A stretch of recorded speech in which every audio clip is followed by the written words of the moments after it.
SHIRO Saturn, SHIRO!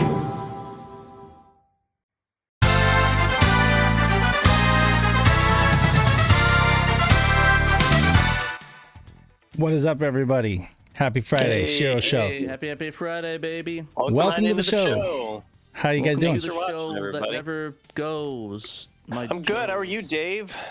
Licking toes. I am good. I am How good. are you, Pat? Good. Good to see y'all. Licking toes. I like how you really add to the immersion by like turning your head. I can totally see both of you here on the couch with me. Exactly. Yeah, we're all totally. here in person. We are. I can't really reach out and touch. Couch. No, but that's don't reach out too far. That breaks the immersion. Comfy couch. We all keep our own personal space here on That's the couch. right. That's right. A little bit of We that. have our if I cough and hack, the magic of the internet means that Dan doesn't actually get any of it on him. Catch anything? Thankfully, I'm glad about that. Because he might catch a computer virus. Wah, dad joke. Sorry, okay. Dan. Okay. How's everybody doing? We got 29 Good. so far. I'm gonna do this like a telethon. We need 70. We need 70 viewers today. You think we could do that? We normally hit 60. I want to see if we can push 70. I want 69 viewers. We're at 20. Well, 69. I would take 69. That would be probably help if we all retweet the announcement, like me, like I'm definitely doing right now. While you're doing that, I will shout who's on. We've got Wiener Bob as number one. Yeah, Sega.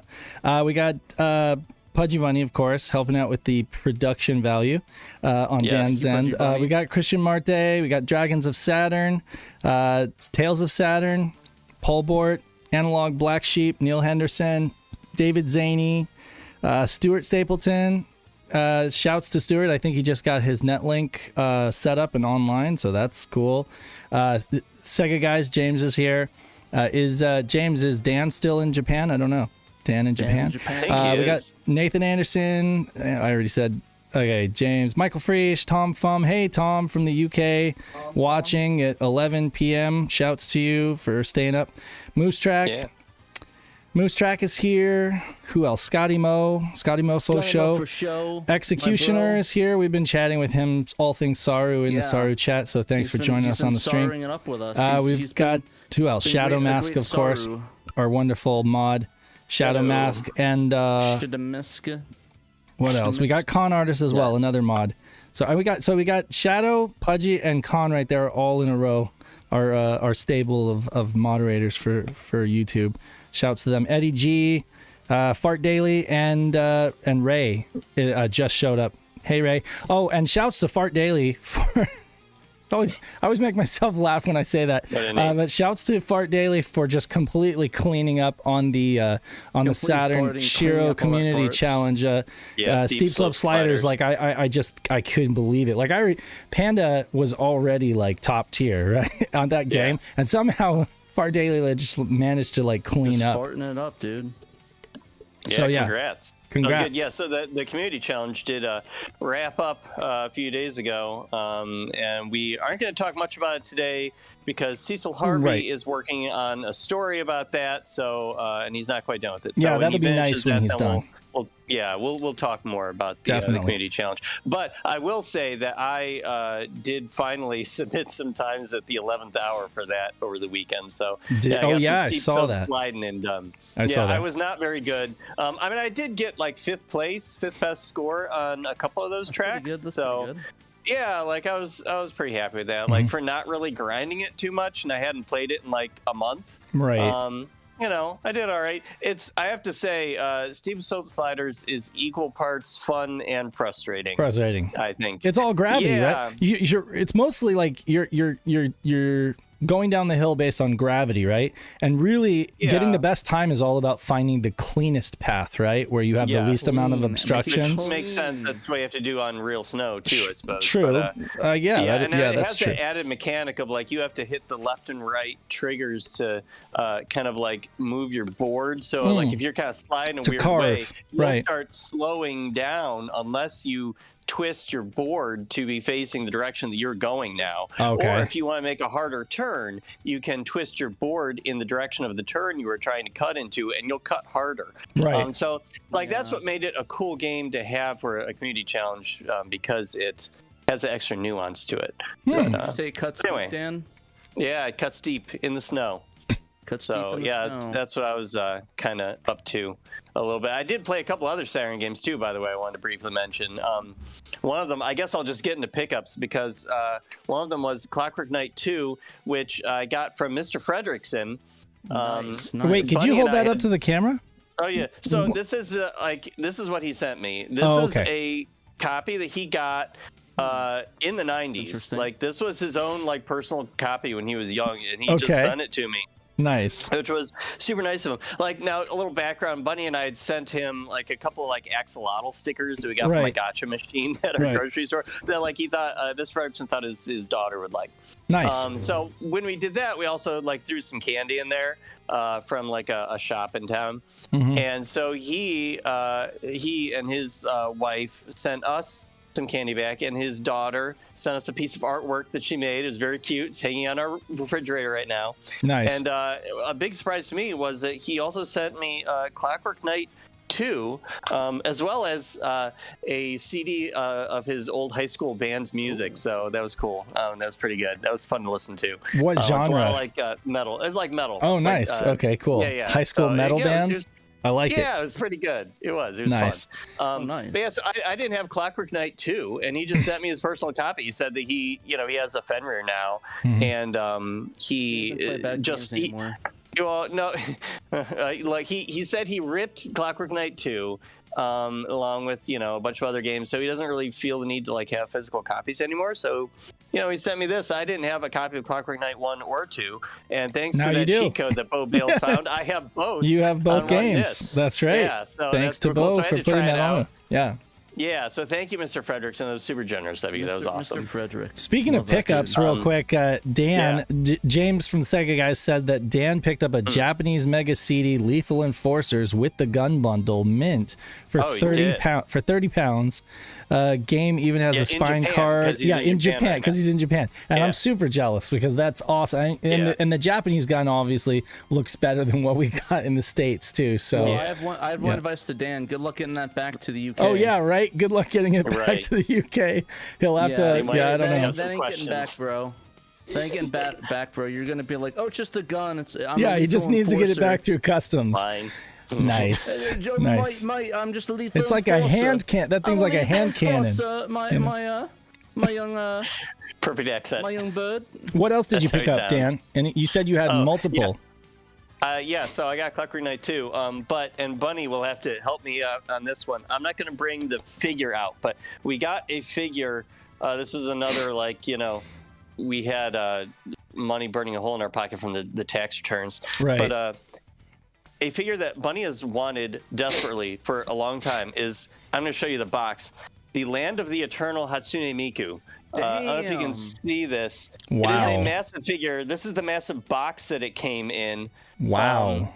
It's a beautiful figure. It's so awesome. We posted some photos of it in the SHIRO Insider chat. If people are interested, we can put them in regular chat too. Yeah. But we're not going to move her because she's very kind of fragile. And is there any the figure normally goes for like pokey pics. I mean, her hair is pokey, I guess. Yeah, that's fair. No other pokey parts of it. What's it? Funny. What is it made of? Is that PVC, like a? I think. Is it PVC? Yes. Okay. It's get her on the mic. I'm here. Oh, yo, what's up? Hi, Bunny. Hi. Yeah, I've been wanting her for a really long time, and it was kind of nerve-wracking because her head pops off to put her hair in, and I'm trying desperately not to break anything. Right. And so I got her hair in and everything, and that's why she's on the bookshelf now, because I'm not moving her. I'm not. Absolutely not. Yeah. Yeah. She's PVC, but she's very fragile. So, but I was really excited. I feel it. You don't get earthquakes where you're from, do you? No, we don't get earthquakes in Ohio. Okay, that's good. That is good. We started getting some when they were doing a lot of that shale oil fracking. It was Oh, causing yeah, artificial earthquakes in northeastern Ohio, and when they realized that was happening, they stopped the fracking. We've had no more earthquakes. Okay, that's good. Yeah, shout outs to the everyone on the east coast of the U.S. who got definitely to experience an earthquake today. That sounded like fun. Yeah, my grandma, Laura, I don't know if she's in the chat. My grandma was like, what was that shaking? And I'm like, oh really? I got it all the way in Jersey, and she's like, Jeez. Sorry. This is the latest in a string of, because in Taiwan they got a category 7 in Taiwan, just a couple days ago. That killed people. That was a serious. Yeah, that was serious. RIP. Yeah, but I mean, like that. So I mean, there's definitely stuff going on underground with the plates. They don't need earthquakes. Exactly. Because I China on them. So. But anyway. I wondered if Bunny wanted to say how much we got this figure for and how much she normally goes for.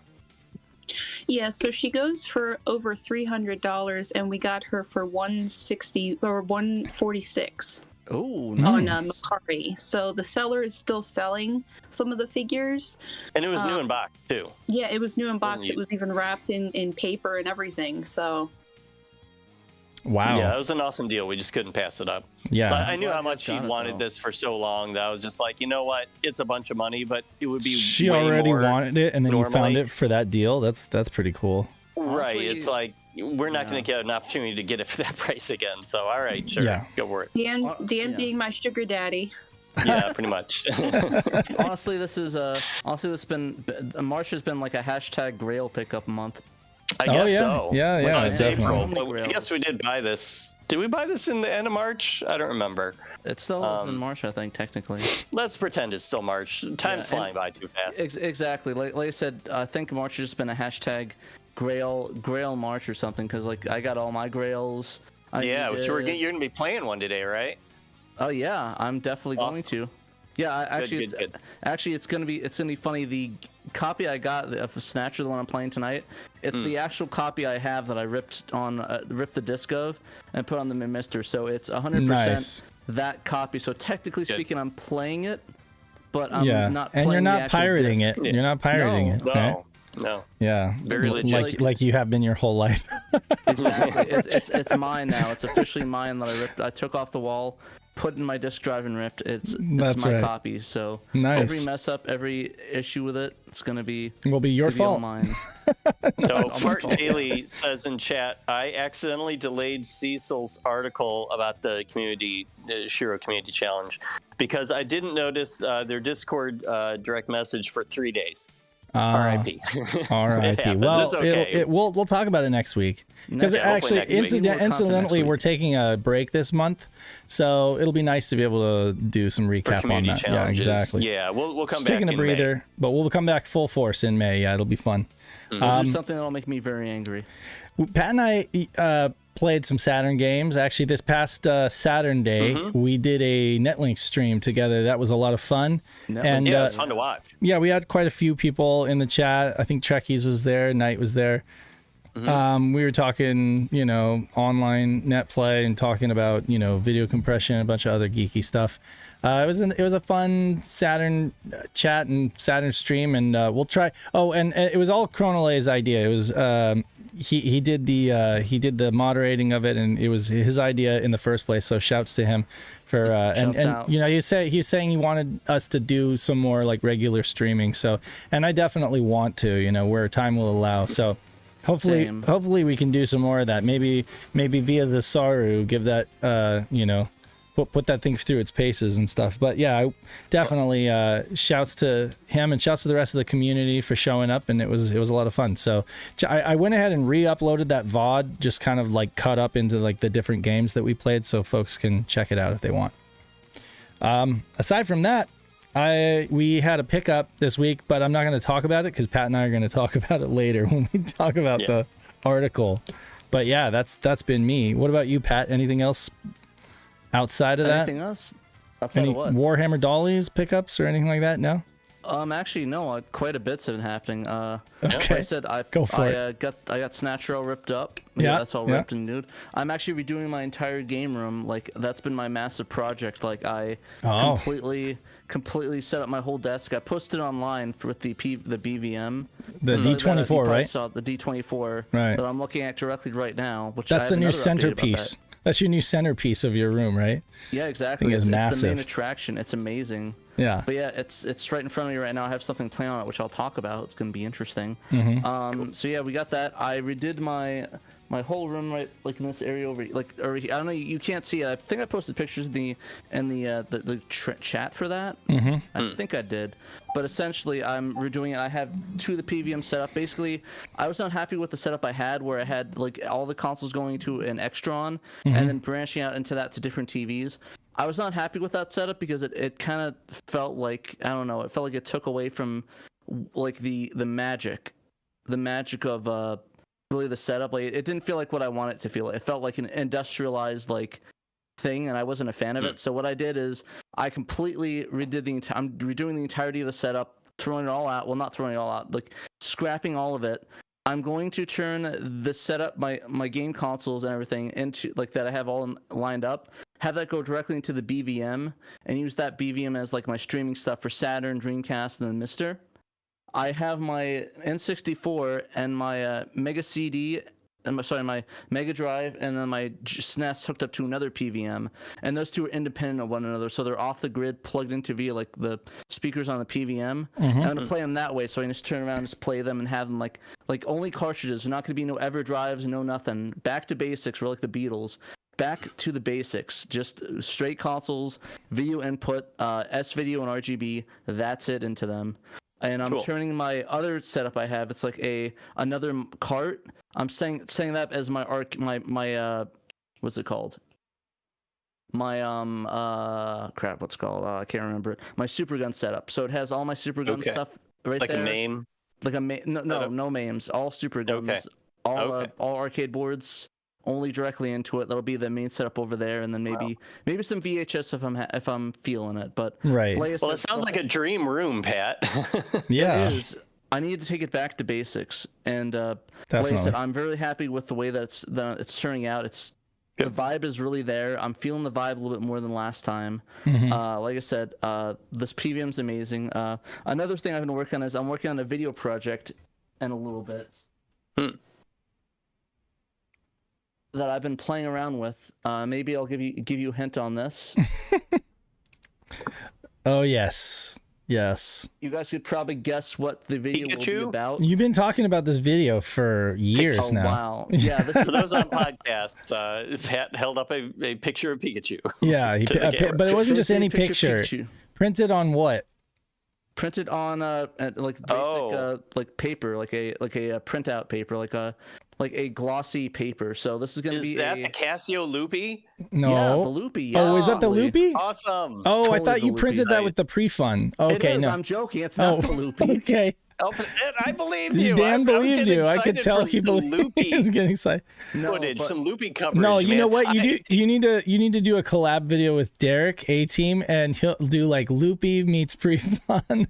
Dude, everyone's doing the Casio Loopy. They are. Everyone. It's like the new hotness. Everyone's Loopy for the Loopy. Yeah. It is. Well, Film Cow played a bunch of like Loopy games, and he was trying to just like, because most of them are just, there's gimmicky and you just print stuff out. But he stumbled on one that was like an actual game. It was like this whole ass adventure game, and you have to get through the entire thing, which takes like, I don't know, 6 hours or something to play through, for it'll finally let you print out some stickers. All he wanted to do is test out his sticker printing abilities with this thing, and he ended up getting sucked into this whole game. It was really fun. It was a charming little game. I loved watching him play it. But like, I'd never heard of the Casio Loopy before he streamed that early. I think it was earlier this year. Loopy FPGA Core when? Yeah, that's I know, seriously. Right? Agreed. We need it because it looked like a fun game. But then you have to have like a little printer attachment or whatever. Yeah. That'd You'd be have funny. to rig it up to modern printers. That would be impressive. Right? You'd have all these like different drivers depending on what printer you have. No, that would be funny. But yeah, no, it's really cool right now. Like I said, I am working on this video specifically. This is this is probably gonna be a 2-parter. I'm gonna focus on one of the parts on my personal YouTube channel for the printer portion that hints. Right. What could I possibly be alluding to? What could you do in the 90s where you could have stuff printed out from Pokemon Snap? Let's think, and then now, where did you get that image? Is that from I took a picture of Pikachu on Pokemon Snap. Okay. I just cool. Like did a little cart thing, aimed the camera at Pikachu. Right. Basically, it's your own photo. It's my own photo, and I'll go through that once I. Basically, because I saw the printer there, I was like, why don't I just set it up? I have a couple hours free. Why don't I just like hook it up. And it was kind of frustrating at first to get it going, but I was able to get it going. And like I said, I have quite a couple fun ideas. Like I said, this is not going to be the be all end all of the idea that I'm proposing, but like it's just a fun little thing that I want to work on. So I will talk more about that when I quick reminder to everybody in chat, everybody watching. We have 57 people watching and 27 likes. So if the other folks could give us a thumbs up, that would be great. Let's go. And then share this out. Let's see if we can hit 70. Do you guys think we can do it? It would be great if we could get 70 people watching by the end of this stream. Let's see if we can do it. Hey, Frog Bowl, how's it going? And Cerulean is here. Trusty, Brian Trusty shouts out. I think I saw him did I see you at the Game on Expo? Brian, was that you at that booth? Maybe I might be wrong. But at the I think I would have remembered. I'm pretty sure was that him? I don't know. Brian, just let me know if that was you or not at the Henshin and the girl one, the one who was next to us, the other people that had the homebrew game I put on Dreamcast. Oh, was it Saru? Yeah, Saru. You're talking about like Yuki. Yuki, yeah. FX Unit Yuki. FX Unit Yuki is what you're talking about. Okay, yeah. No, it's okay. No, that wasn't you. Okay, not him, sadly. No, but next game on X. But the last update, I'll do it really quick. I basically got the Mister has been massive updates. Update to the Saturn core, and then the new N64 core. I am freaking out right now. I am looking directly at Star Fox right now, running almost perfectly on my like 128 megabyte SD RAM. This core is amazing. I'm just testing cores while I'm waiting, I was waiting for the pre-show over here. It's amazing. I'm in love with this. This is finally the be-all end-all system I needed. The Mister. Now I got everything up to there. I got all the pre-systems 16-bit. I got N64 and Saturn, and then I got the the Saturn with the ODEs and stuff. PSX on here as well. And I have all the ODEs and stuff for the next gen. Was it the 6th gen? Is that it? Sure. Gen? Yeah, 6th gen. The GameCube stuff. So sixth. Like GameCube and stuff. So I'm super hot. I am super hot. I'm super happy that I can now play all my stuff in RGB. So I am.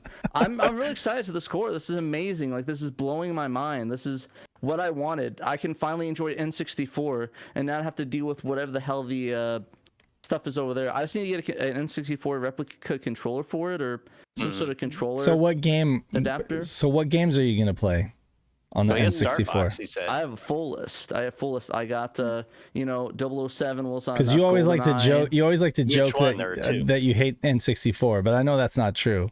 So what are your go-tos? My go-tos. I'll just name them off this list real quick. We're going down. F-Zero X, GoldenEye 64, Legend of Zelda: Ocarina and Majora, Star Fox 64, Mario Kart, Mario Golf, Mario Tennis, Mystical Ninja, Neon Genesis Evangelion, Bang-Ga-O, Pokemon Stadium, Snap and Puzzle League, Quake 64, one of my favorites, Quest 64, shouts out Quest 64 on Twitter, Spider-Man, Star Fox, all the Star Wars ones, Rogue Squadron, Shadows, and then Pod Racing. Battle for Naboo? No, about that one? Bad games, no. Did you say Sin and Punishment? Battle for Naboo, isn't that like the essentially spiritual sequel to Rogue Squadron? Like, they basically took that engine and it was maybe the same people as Rogue Squadron. Yeah. It was Factor 5. Was it Factor 5? Yeah. Yeah, and they just took the engine and Similar engine. made it even better. I actually didn't play it because I thought it was like going to be a junk like game a at the time. Yeah, like a trash game. I've heard that. No, it's actually pretty good. I've heard that it's actually pretty good. Yeah, it is slept on. It was slept on back in the day. A lot of people opted for Rogue Squadron over that, but it's not bad. I can always find an official copy. Pat, did you say Sin and Punishment? Other ones. And Sin and Punishment. I was about to get to that. All right, because I was just gonna say no list is complete without Sin and Punishment. Yep, and then the Turok games, and then Wipeout 64 and Worms Armageddon. Cool. So nice. So I got the Sounds like a good list. Oh, and Conker's Bad Fur Day. Almost forgot. Oh, did you say episode 1 Racer? You gotta have that. Yeah, he did. Oh, okay, cool. All right, he went so fast. I had to go through it. 8-bit SNK boy says play Sega Saturn. But then again, he's probably playing SNK. he's probably playing Neo Geo. Yeah. So But I'm like I he said, can't I'm just talk. so No, psyched. I'm just so psyched. I'm gonna get a controller for this, and if anybody has a good Bluetooth controller, the options for N64, let me know because I want to do it. Oh, okay. So, or an adapter. If anybody knows, let me in the chat. Just send me a link to it, or just DM me on Discord. Because I want to get N64 going on this Mister. I want to play the games again. I want to get back to basics, baby. Anyways, that's it for me. Sorry about that. Okay. What about you, Dave? What have you been up to after my Well, I told you. update? I said we did that Saturn Day stream. It's been spring break, so for college kids that means partying. For me, that means my kids are out of school and they're my problem. So it's been take your kids to work week, which has been lots of fun. But it's come to a close, and now we are. I can finally lay down and rest. Work never ends. Lay down and rest. but no, yeah, it's been fun. You know, we had camps going on, so they were like occupied part of the time. But yeah, trying to get work done when they're like there at your work is difficult. But yeah, aside from that, we picked up like this cart thing that we're going to talk about. This interesting thing that you slam in the top of your Saturn, and it does stuff. So yeah, we're going to get into that. This thing in there. Slamming it. Yep. You remember slammers? Did you have slammers back in the day, like Pogs? Yeah, Pogs. They banned that from my school. They banned that. Yeah, They did. That was. They didn't ban it at my school. It was about Pokemon by the time. Let's get into it. We can get into the news if you guys want to talk. It's really been a little bit of a slow news day, but I'm sure you guys have a lot to say about the Saroo. Both of you got Saroos. We have stuff to say. I did not. So that'll be a lot of today's show. But I think before we get into that, there's a best of Saturn. There is. Where do we start? What was the last thing we talked about last week? We covered that. We covered the 4K. Okay, we covered the minor. The Dragon Force one. We need to talk about that one. That's the most important one. Right. Minor new cheat code discovered for Dragon Force. You go ahead, Pat. So basically, this one's really, really exciting. So for those that don't know, there's a character in Dragon Force named Enya, who's named after, obviously, the greatest singer of all time, Enya. I don't remember what her full name is off the top of my head.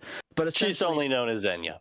And yeah, okay. But basically, Peter found some really interesting, cheat codes. I guess him and Bo Bales have been working together, and they found a really interesting cheat code where essentially you can unlock a portrait of Enya as Enya when you're playing Dragon Force. It was a really weird one.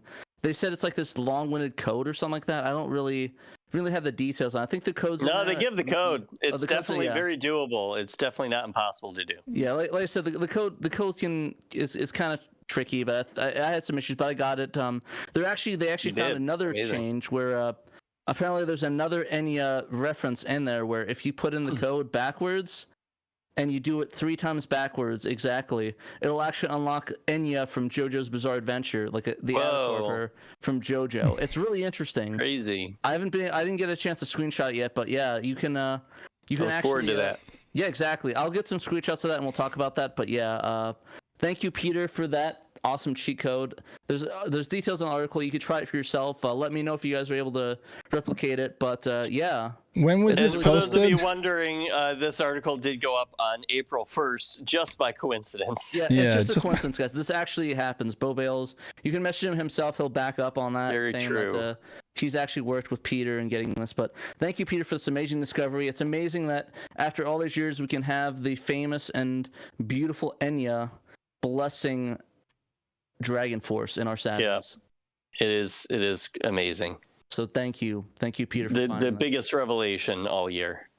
Wow. Exactly. But anyways, after that bombshell, why don't we talk about the best of Saturn? You're so enthusiastic about Best of Saturn, Nanatsu Kazu Shima Monogatari. This is what is it? It's Enix published by, what is this? Givro and Buddy Zoo, I think were the developers. Published by Enix, graphic adventure. Nanatsu Kazu Shima Monogatari, The Tale of the Island of Seven Winds, exclusively came out in Japan in late 1997 with gorgeous hand-drawn visuals. The game sees the dragon Gapu seeking to harness the titular Seven Winds to unravel a mystery from the past. Names and remembering them is key to this unusual game. Hints and help are dispensed along the way in the forms of poems and cryptic messages. Think Dreamcast echoes, glyphs. And then, wait, Dreamcast echoes? Oh, Eco. Right, the Echo. No, I think he's talking about the Echo the Dolphin game. The glyphs. Alas, they are entirely in Japanese. This combat-free puzzle adventure game akin in the way to the King's Quest titles. A great example of a dimension of Saturn gaming that never made it out of Japan. It really is a beautiful game. I have a prop here, my own copy. It is the first. Nice. This is the first Saturn game that I imported. The first import Saturn game that I ever bought. That's cool. I mean, I've been sent import games, but like this was the first one that I actually like ordered and bought, and it is really cool. Like it's a 2-disc game. It has like a really cool manual with a bunch of artwork in it and stuff like that. And apparently Dan picked this up in Japan. Yeah, Mega Driver. Oh, did he pick it up while he was in Japan? That's cool. What James is saying. Yeah. Awesome. Excellent. It's a cool game. Lacquerware had played through this on his Twitch channel a couple of years ago, and he basically like live translated it as he was playing it. I don't know if the video on demand is still on his Twitch. I hope it is, because that was super cool, actually being able to basically understand what's going on in the game. It's a very poetic game. He remarked while he was trying to read it and play it that everything is written very poetically, and so that kind of like hampers like an English translation, like a good English translation, because you would have to write everything poetically to really get that feeling across that Japanese players would get from playing it. But yeah, it's a very interesting, very game that's sort of like a thoughtful look, I guess, at these. It's like a fantastical world of fantastical creatures, but at the heart of it is just a story of two friends who like grew apart, and they're trying to mend the relationship, essentially. It's really neat, and there's super interesting and cool like stop motion animation cutscenes throughout it too. And that's true. Discs. Yeah, it's got it does have like the weird like Neverhood style, like almost like claymation stuff going on in it, and it's got hand-drawn stuff as well. It's got tons of brilliant artwork. I believe there was like a book that came out for it that had a bunch of like beautiful artwork in it as well. So I mean, it's just a really great game. It's like on the top of my bucket list, I guess, for like Saturn translations. So you can imagine I was kind of sad to hear that from Greg, because I was like, oh no, that means that he's probably never going to do it. But I mean, I know that he looked at it seriously, so I know at least I appreciate him trying. But maybe one day we'll see it. Yeah, among others, there are many games I'd love to see translated, but this is definitely one of them. Well, and Kitchen34, who translates a lot of Saturn games into French, because he is French. Yeah. He teased on the Delta Island forums in the past few days, that he is starting to translate this game into French. So that's cool. I don't know. There's a lot of text in this game, so I don't know how far he's going to get. We'll see. But he does seem to pretty much like see his project through to completion one way or another. He's still working on that RMJ, the Mystery Hospital game, which he's doing in both English and French, I believe. So yeah, he's still plugging away on that too. Yeah, that's crazy too, because I believe this game has been, or at least partially, translated into Spanish. So there's that. Well, somebody's working on that too. Yeah, which they haven't put an update on their website since August. I just checked earlier today, actually. Right. Yeah, but so hopefully he's still working on it. The West wants this game. That's for sure. And I mean, it's completely locked to Saturn.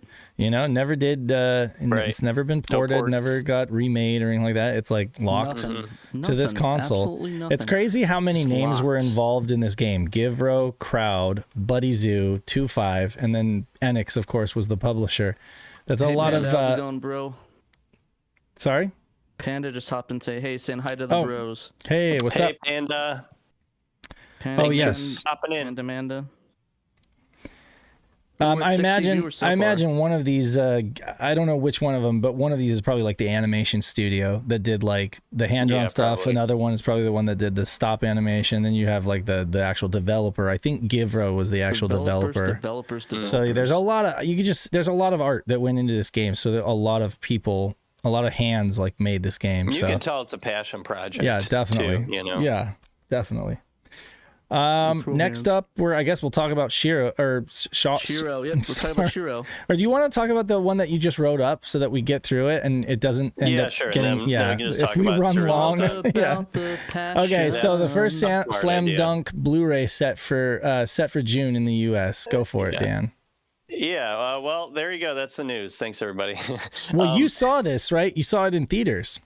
Yes, I did. I saw this. So, for those who don't remember, Slam Dunk got a Saturn game, a pretty cool Saturn game that Pat has played on stream after the SHIRO show before. And it was based on an anime and uses clips from an anime, and the anime is based on a manga, all of it from the 90s. Well, the original manga artist and writer, he, let me look at his name real quick. Sorry, okay, Takahiko Inoue. He actually directed this movie. And this is like a feature-length movie from Toei Animation, who did the original anime in the 90s. It's a really good movie. It's very cool. It's in CG, but it's really well done CG. It's not bad CG at all. It definitely has like an interesting art style too, which helps make the CGI kind of come across better. And yeah, it was out in the US just for like 1 week in my market in Cleveland. Yeah, it was weird. Right. Yeah, and it was just like limited theaters. There's like 500 theaters across the US got this movie, and then the very next week it dropped down to like 70 theaters, and the week after that it was down to like 20. So I mean, it really only got like a 1 to 2 week run, depending on where you lived. But it was a hit worldwide. It grossed like almost $280 million. It's the 5th highest grossing anime film ever. And now it is coming out on Blu-ray in the US. It's set for June 25th. And I definitely put July in the lead. Sorry about that. It's supposed to be June 25th. That's my bad. So yeah, June 25th, it's coming out next month. G Kids is the distributor in the US, and they announced it on social media earlier this week, and they put up a little trailer for it. It's going to be it's $20 to buy it off of their website, and it's a little more, $26 or something like that off of Amazon. Yeah, it's going to have a couple of featurettes with the English dubs, cast and crew. So that's kind of cool, as well as commentary from the director himself, Mr. Inoue. So yeah, it's pretty nice. They also mentioned that there's going to be a collector's edition, but they're going to have details on that at a later date. Maybe it's going to come out later as well. I'm not sure. Yeah, but I saw Frogbowl said shirt number 23 for Pat. I don't know what that means. I guess you wear a different shirt every day, so he's making note of that. Oh, okay. I mean, I do wear different shirts. Anyway, yeah, the Saturn game is actually pretty good. It's one of my favorite basketball games on the Saturn. Like Michael Jordan. Okay, sorry. I don't support the Bulls because they're trash. So I don't support the Bulls. I hate Kobe. I hate Jordan. Dang, hater. The only one I like is what's his name? Diesel. What does Kobe Bryant have to do with the Bulls? No, I don't like Kobe Bryant because he's the Lakers. Oh, okay. But I do like Shaquille O'Neal because guess who he played for? The Lakers? Suns. Phoenix Suns, baby. Yeah. Sports. Go Guardians. No. Their season started about a week ago, and they've been one of the best teams in baseball out of the gate, so that's awesome. The home opener is going to be this Monday on Eclipse Day. Right after the eclipse ends, they're going to start playing their game, so that's cool. So I had to wear my Guardians t-shirt today. Hey, you gotta respect. Did you do that on purpose for the slam dunk thing, or just a? No, I wore it because the Guardians home opener is coming up on Monday. Yeah. Anyway, so yeah, Slam Dunk. I did see it in theaters when it came out. last year over here, and I liked it. It was the first anime movie I'd ever seen in theaters, actually, and I brought Bunny to it, and she thought it was good too. We both liked it. It's very much a basketball movie. You know, a lot of it is the kids playing like the championship game, but it frequently gets into their heads, and it really, a big part of the story is how the struggles that they have off the court are reflected on the court, and how they have to kind of like get over some of those, or learn to sort of deal with their own personal problems to then also succeed in their game. So, you know, that's like typical shonen sports. It's typical shonen sports stuff, but it's manga, yeah, it's nicely done. You know, it's all wrapped into a movie, so it's not drawn out. Yeah, I'm sure it's really good. I haven't actually watched to flashbacks and stuff like that, because the kids have kind of had like trauma earlier in their life and whatnot. So yeah, no, it's really good. I would recommend watching it. It won like the best animated film award in Japan last year, I think. So really, Nice. So it is critically acclaimed. So, cool. Yeah, slammed up. You know, I've been actually watching a lot of sports. I've actually watching a lot of sport anime. Like I've been watching Blue Lock recently. Have any of y'all seen that? Which one? No. Blue Lock. Oh no. Is that soccer or? Yeah, it's a football anime. Basically, it's like it's like a battle royale with soccer. Basically, all these guys are strikers, and they want to become the best strikers. And it's really the antithesis of the typical anime, because anime is like, oh, we need to work as a team to solve it. This one's like, forget the team. It's all about you. You need to be the perfect striker. You need to solve your own. If you're not going out for your own, you're not going to make it through Blue Lock. It's really fun, and there's a lot. It's my friend has been showing me, and it's actually really good. Definitely. So it sounds kind of like the initial D of soccer anime or whatever. Because with like Inazuma 11, you're right. It's like, we're a team, you know, let's it's very positive and upbeat, and they're always, you know, they only succeed when they work as a team. But but no, that's cool. Recommend that one. But 66 viewers. Hey Panda, if you're still watching, tweet out the show. 66. Yeah, Panda, tweet it out. Get us up to 70 viewers. We just need 4 more. We can do this. We need to set the bar higher. We have to have a higher precedent. I'll take off my shirt if we make 80. So, oh boy. This article was supposed to be more tongue-in-cheek. It was supposed to be, I bought a Saru. It was supposed to be, I bought a Saru. Should I be Saru? but I deleted that because Thank you for restraining yourself on the dad joke. I did that. I literally did that for Dan. I literally did that for Dan because I was like, I bought a Saru. Should I be Saru? Backspace. Dan is gonna hate this. The thing is, I would have been head in my keyboard if you did that. I actually was recommending. I told Dave, I don't know why you made it about you. You should call it "We Bought a Saru," and like we bought a zoo, except have the movie poster of "We Bought a Zoo." Yeah, we bought a Saru. Oh my God, Neil Moose Track said the same thing. We bought a zoo. Nice. There you go. They sent us a Saru. Technically, we did buy a Saru, but they shipped them both to me because AliExpress. I don't know, because they were like, oh, it's the same guy buying it. We'll just save some money and ship them both to him, even though like I paid shipping twice, you know. So I filed anyway. I'll talk about it. I filed a dispute and they handled it really well. They're giving us a refund for like an entire refund, so that's good. Saved us some money. Because I had to overnight it to Pat so he would get it in time. But anyway, why did we buy? I guess we should start.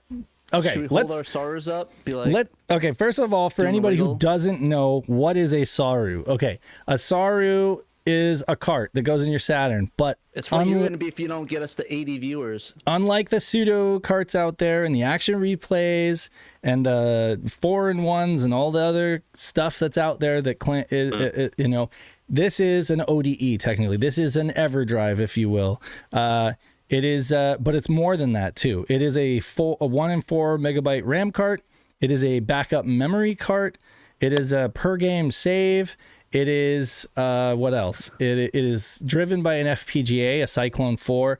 It is an ODE that can... It's everything. It's an ODE. Boot it's a games very, cart. Very fast. It's a 4 megabyte cart. It's I just said that. Thing. I'm just saying. I'm just trying to iterate. All the things. Okay. It does. It is an all-in-one cart, basically. Yeah. Except it doesn't do VCD movies yet. It does.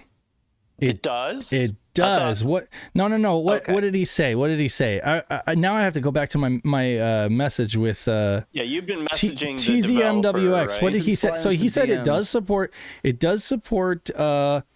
CDs, like you can rip a CD to a BenQ image and it'll play those. Okay. Believe it or not, yeah. For example, adding VCD cards to Saru is possible. It's time to cost some money. Okay, so you're right. Wait a second. I thought you had asked him about that, and he said that he no. planning on adding that functionality. So he's not planning on adding that. No, okay, but it's compatible.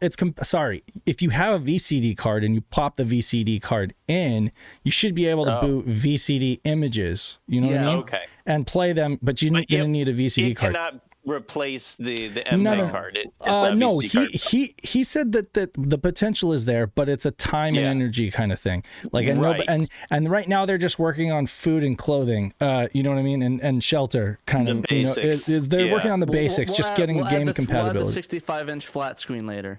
Yeah, but essentially it's there's a endless potential here that I would only argue is hampered slightly by the fact that it relies on the cart port of the Saturn, as we all know, which is not exactly the most I don't know. It's not the most stable thing. But if you talk to some people like Trekkies, he's just like, it's just you just need to clean the contacts. There's nothing wrong with the. Well, even if you do that, we can make an argument saying that I think the cart slot is sensitive to dust and debris and stuff. Yeah, I mean, to be fair, Night of Dragon has been prepping these Netlink kits for our community, right? 20 of them to be exact. And every single one was new in box, like new old stock in box, right? Never touched, right? Never saw the light of day. And every single X-band modem that he slapped into the Saturn worked first time.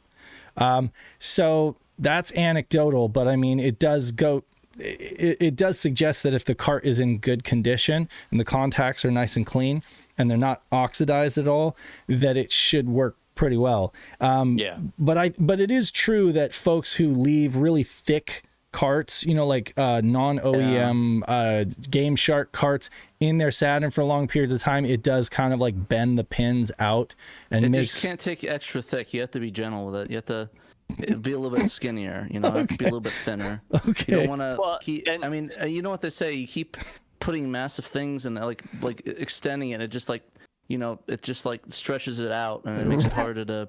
Right. Yes. Okay. Right. Pat. Definitely. Okay. So I just wanted to add, there's no good way to transition from all of that, but there's really not. Contacts are sensitive on the Saturn, the Saturn's cart slot. They're very sensitive to dust and debris and whatnot because the pins are denser than on, say, like a Mega Drive, a Genesis slot, because there's just more like addressable space going on there, because there are pins for the expanded RAM, there are pins for the backup save space, pins for the Netlink modem, and so they have to have pins for all those separate things. Yeah, and so they had to fit more pins into that little area. I should also say anecdotally that I have trying to say this without Pat making a joke. I have inserted and I've taken out and inserted this cart into the Saturn a few times, just in the process of this, and it's worked every time. It has worked every time. First time I haven't had to like pull up on it or do any kind of weird stuff to get it to work with the Saturn. Anyway, your brain's in the gutter. First time. Just a few times. But all seriousness though, I do agree with Dave. Like, let's move right along. I was able to put it in, and every time like I was able to remove it and put it in. Like I had some times where I had to like. Listen, I'm not trying to make a joke. I swear. I was able to put the cartridge inside of the cartridge slot. And then, like, every time I took it out and put it back in, it worked first try. There wasn't I had to wiggle it or pull it out a little bit and then put it back in. So, I just put it down. I'm glad you didn't have any trouble. Your mileage may vary, and I guess we'll have to monitor the situation and see what it's like down the road. I haven't... it doesn't look like the PCB is any thicker than, say, the OEM. Actually, I have that here. Wait a second. I can actually. This chat is killing me. Yeah. So, So I want to say it doesn't really. Here's a OEM backup cart, and it looks about the same, but I don't know. It could be like a micron thicker or whatever. It could be a little thicker, and maybe that's part of the reason why it's like making good contact right now. Mine doesn't look beveled on it. Or maybe it's like slight. It's very slight. It does it does look beveled. It's like, but the effort, and I want to hear what Derek A-Team thinks, because I know he's really anal about that too, and he has like, I know he bevels a lot of his own stuff, like with sanding paper, knife.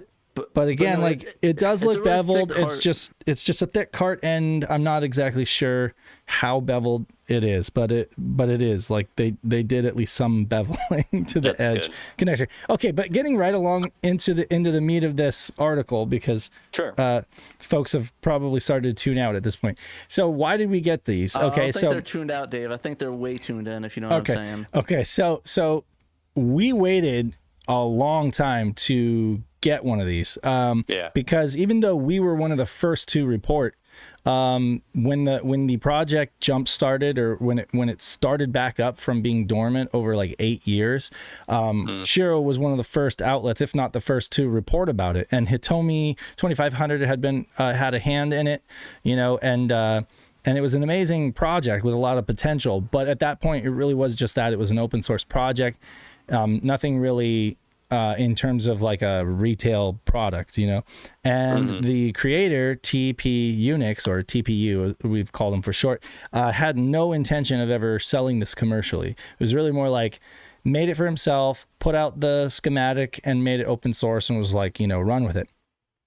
At that time, it was pretty much, it was clearly planned that the FPGA, the Cyclone 4, would be replaced, because it was hard to come by, I guess, and it's an older FPGA. They've been superseded, but I don't know. After the semiconductor shortage kind of died down and things became more available, I don't know if it has anything to do with the fact that Intel bought Altera, but essentially, those plans kind of just went to the wayside.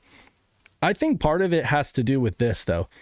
In the meantime, while we were busy waiting, for a hardware revision, many entrepreneurial, enterprising Chinese vendors just said, to hell with it. We're just going to make it as it is. We're just going to, it works. And really, compatibility is down to kind of like fine tuning each game, right? Through the configuration file. So many different vendors went to market with the schematic as it was, that TPU found himself scrambling to try to create, updated firmware to help support those carts that were out there, because in a way that kind of reflects back on him, and his work, And I know the chat, guys. Say what now? Dragons of Saturn said, Pat, get off your phone. Yeah, he's just checking the chat. So, okay, so while we were busy waiting, a bunch of Chinese vendors went to market with their own versions of the cart. Some were of better quality than others. Dan did a report halfway through last year about carts being bricked by updating the firmware. It's been kind of the Wild West on AliExpress with these different sort of manufacturers. Yeah, and we're early adopters. I mean, people have got their things bricked and like, well, guess I gotta buy a new one now. Even though these have been available, and some folks have had theirs for over a year, we're still early days now. Like the fact that we just got them, we're still early, believe it or not. Because we have to iterate this though, is that this thing is not. Yeah. This isn't like set it and forget it. You're ready to play games. Everything works with it. No, there's a lot of stuff that's not compatible with it. This is not a replacement at all for the satiator Fenrir. We'll just straight up say that. As of today, anyway. As of today. But I mean, who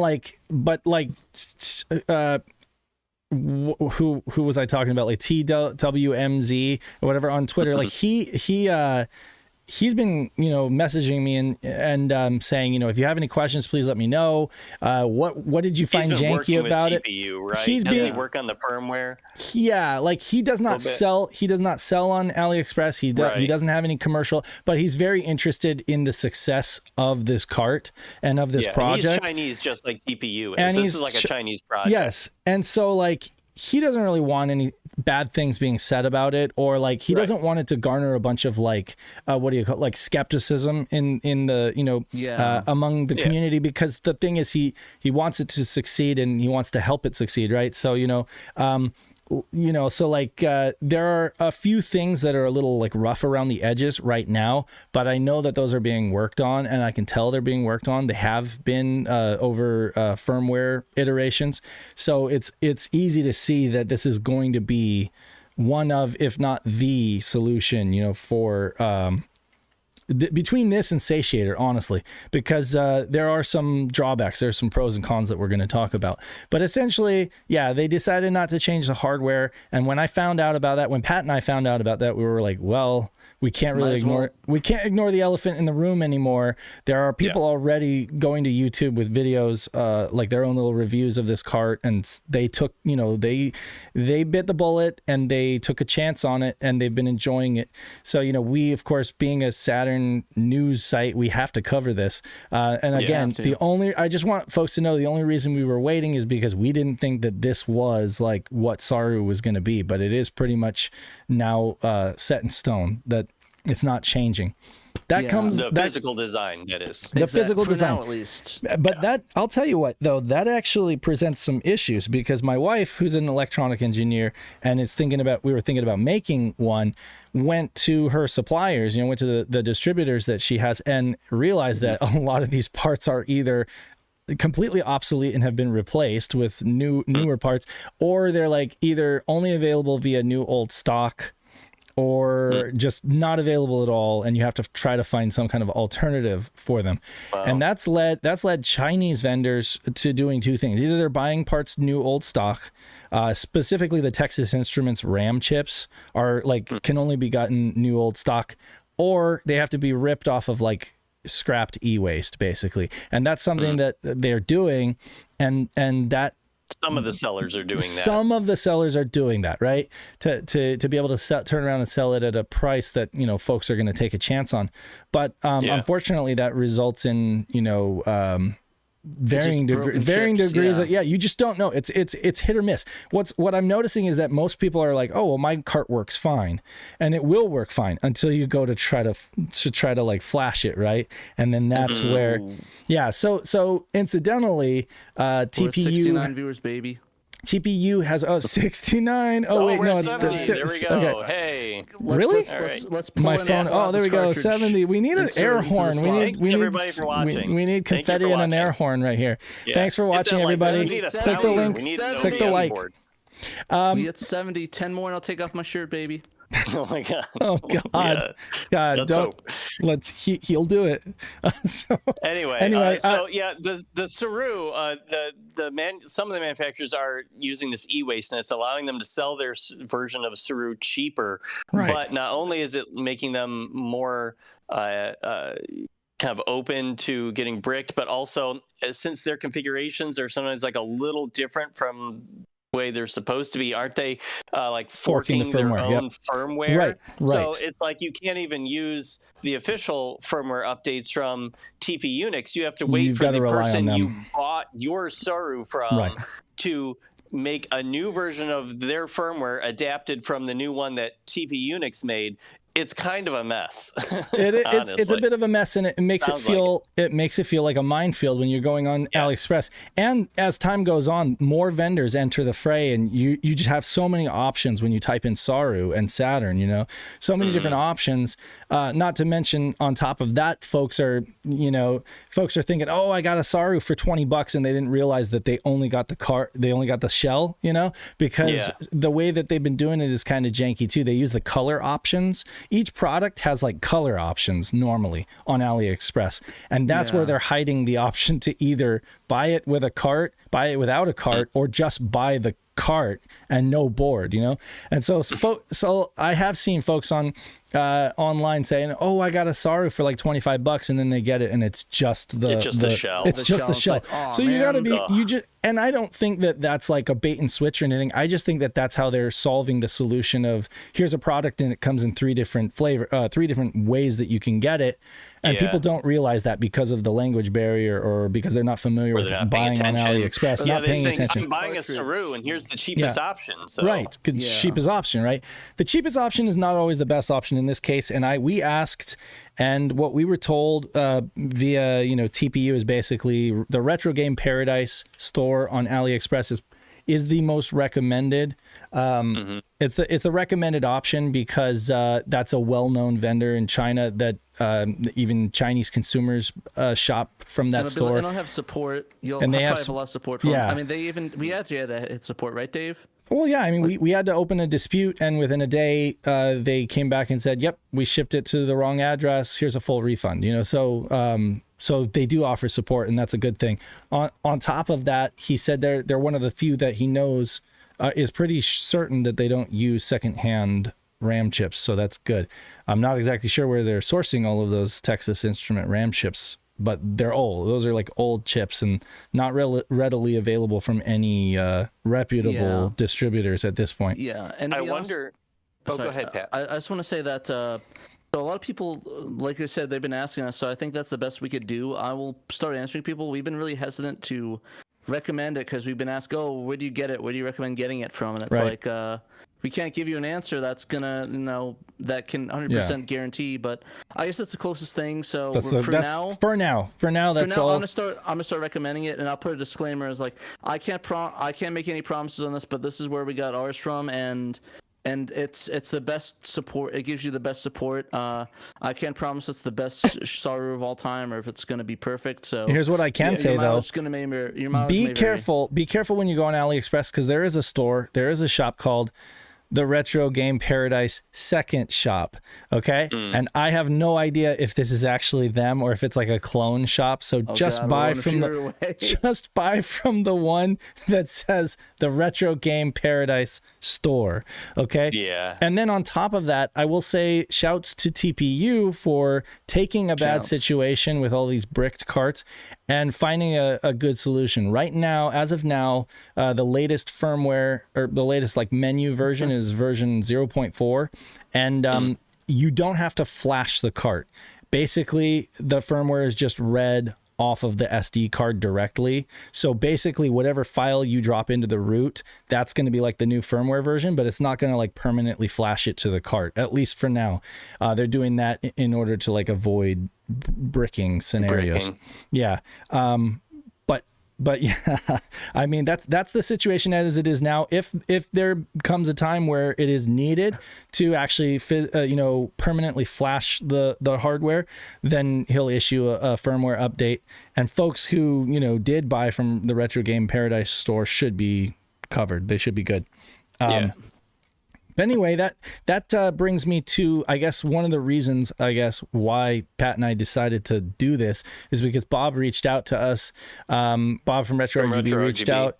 About these injection molded cases from J&T Studio that we talked about last week. These are Retro Game Restore. Martin from Retro Game Restore is, I guess, the vendor or like the supplier, the distributor, I guess, for these carts that are done by J&T Studio.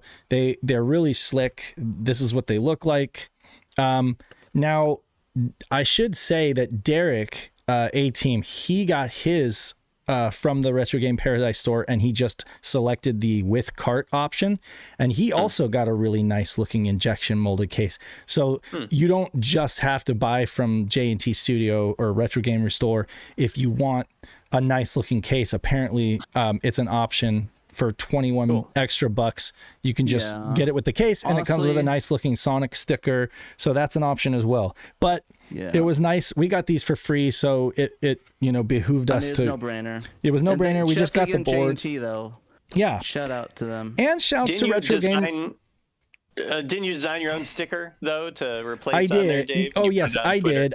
See, what I did was I tried to go with the same look as the what is it? I'm trying to hold this up to the camera. The backup memory card. Look as the stock backup memory card, just with a little bit of a different coloration. But yeah, for the most part, that's what I went for. Other folks, mine's blank at the moment. I'm working on a label for mine. I should have a label by next week. I actually got the proof for it. So I almost didn't want to put a label on it. Just use the one that Bunny designed for you with Mr. Bones on it. No. That one's perfect for you. I almost didn't want to put a label on it because look, here I'm showing folks a picture of what it looks like without a label, and it actually looks really slick because they dubiously put the Sega logo, even though it's totally not a licensed product. That's totally not illegal. Yeah, they put the Sega logo on the board, and it shows through, and so it's like the translucent circuit board. You can see everything. Yeah, that kind of looks slick, and I kind of had a hard time putting the manual or putting the label on after seeing how cool it looked like that. So some folks on Twitter said just leave it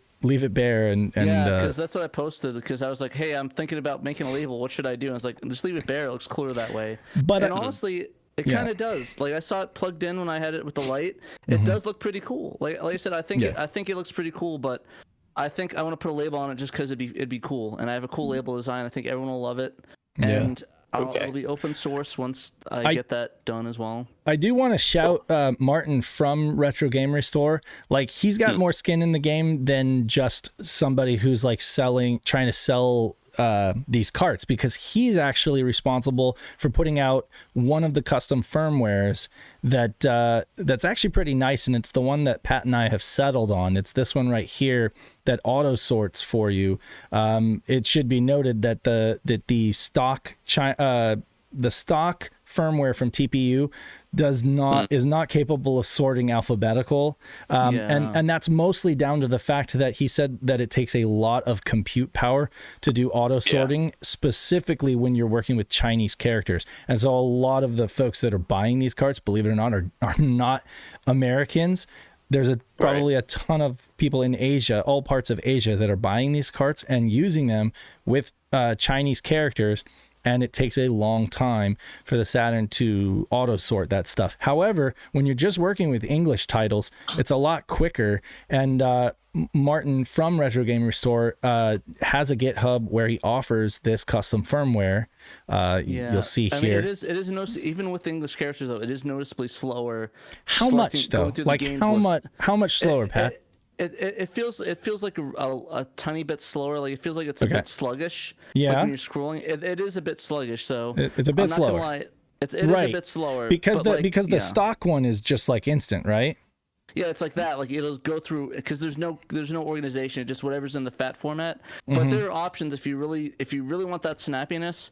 There's two programs you could use. It's like SD sorter. Yeah, and drive sorter. Drive sorter. So there's two different options. It'll alphabetize the FAT, but it needs to be in FAT32 format to do that. Yeah.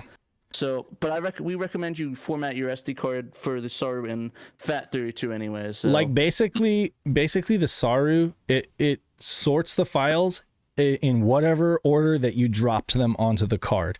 So for example, if you had everything in alphabetical order and then you dragged and dropped it onto the card, it would all be in alphabetical order, right? But then somebody releases a fan patch or there's another game you want to add onto it. You add that game to the Saru, all of a sudden it's at the very bottom of the list, right? Not in alphabetical order.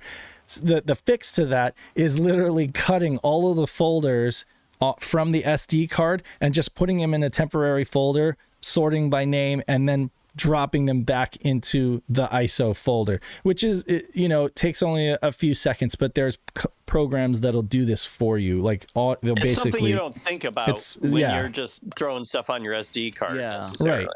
But anyway, so that does exist. There are workarounds to that problem. It's still early days, but what folks see behind Dan's head right now is basically the bare bones menu, what it looks like if you don't choose to go with a custom firmware.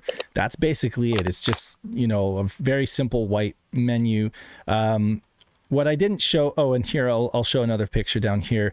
There it is again. That's the bare menu. Select game, system CD player, load game disk, load binary, and serial debug shell. It's about as basic as the satiator menu. It's pretty. Yeah, so it's very similar to like the stock vanilla satiator menu.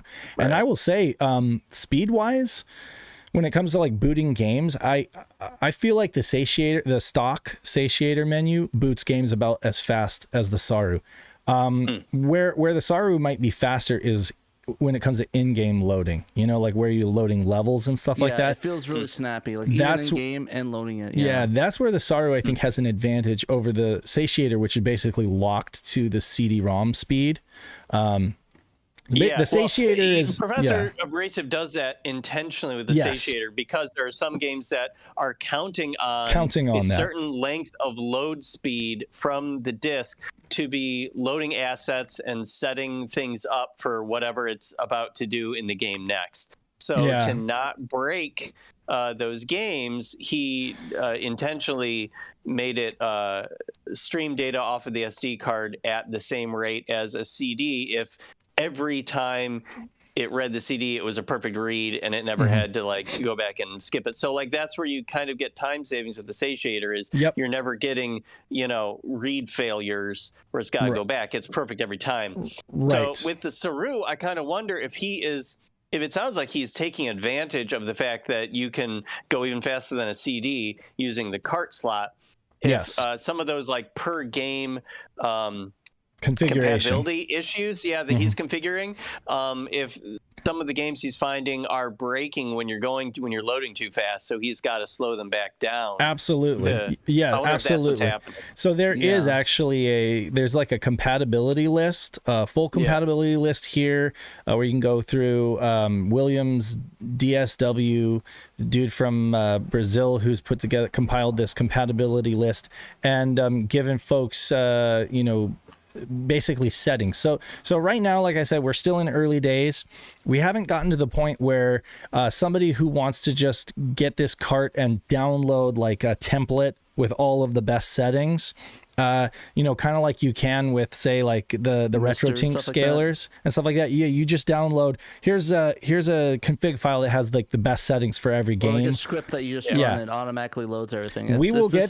It's obvious to me that we're going to get there because this file that sits on your SD card called Saru config.txt, that's where you do things like set the language, between 0, which is Chinese, and 1, which is English. And that's where you have per game settings, and where it takes like the serial number of the game, and then you tell it how fast you want it to run. So there's speed settings. Timing is an issue with the Saru, and that's what basically leads to compatibility issues, is either how fast or slow, like Dan was saying. So depending on the game, there are fixes for each game. Most games may not have an issue running faster, but like Dan said, some expect to run at a specific speed and they need that. So that's where it's really down to the community, not too unlike the satiator. When you think about like the fact that the satiator was in beta for like a year and folks were, testing every game and reporting back to Professor Abrasive. But with that, it was like one guy handling all of those fixes and everybody could just like report back to him in a Discord server. This project is kind of like everywhere. It's just kind of decentralized, To be fair to the Professor Abrasive, though, a lot of the stuff actually worked out the gate, even like homebrew and hacks and stuff. He waited a really long time to release the satiator. Folks were even getting impatient, I would say, but by the time he released it, most of the compatibility issues were worked out. Not all, but most of them. And I should say, for the record, satiator from the dawn of time, has not had a proper in-game reset, right? In-game soft reset back to menu. There was a workaround where you flashed an AR cart. You would basically just sacrifice one of your action replay carts and flash it so that if that was inserted, you could do the hook would be present in order for you to do a soft reset, right? The folks at the Cafe Alpha and Private Eye, the folks that do sudo, they created the satiator menu Kai, and that has the ability to do soft reset. So that's great. But again, these are features that have been added by the community to this product, right? So the same thing goes with the Saru. Saru does not have proper in-game soft reset back to menu. However, I know YZB, who's the dude who did one of the Castlevania translations. You remember that guy? He has a Chinese Saturn fan. Yes. he has a working soft reset back to menu custom firmware that's in a private testing stage, and it's not available to the public. But when that comes out, then so start plus ABC basically takes you back to the CD menu, and it behaves like whatever game you last loaded is in the CD player. Now, if in the Saru menu, though, I should say, if you, let's say you have a satiator installed in your Saturn, right? So I have a satiator in my Saturn, and my first concern was, do I need to take this out? Are they going to fight, right? Well, because it's a cart, and the cart takes boot priority, essentially the Saru gets the first, the Saru gets first shake at boot. So basically, Saru boots up and you get select game or system CD player. If you choose system CD player, it passes the baton to like the next in line. So if satiator is installed, the satiator takes over the CD block, right? So now you're into the satiator. And then if you want to go out to the CD menu from there, then you would do it from the satiator. That's how you can have both of those things installed. Apparently, there are compatibility issues with Saru and Fenrir, but those are solved via a ribbon cable that you can get, basically like a custom ribbon cable where one of the pins are like removed, or maybe you can just scratch off the trace on your own ribbon cable and fix it. Sounds legit. Sounds totally legit. But again, these are the kind of answers that I get when I'm talking to these engineering type folks. They're like, what's the problem? All you have to do is just like, destroy your hardware to fix the problem. No big deal, right? Yeah, I think a lot of people, like we were saying before, just like, this isn't this is a hobbyist project. I think we said it tons of times before, where it's like this is like what the Mister was when I first started. Don't expect like an all-in-one cartridge solution, but for what it is, it's really cool. It's really good so far. I really enjoy what I'm seeing. There's still a lot of issues though.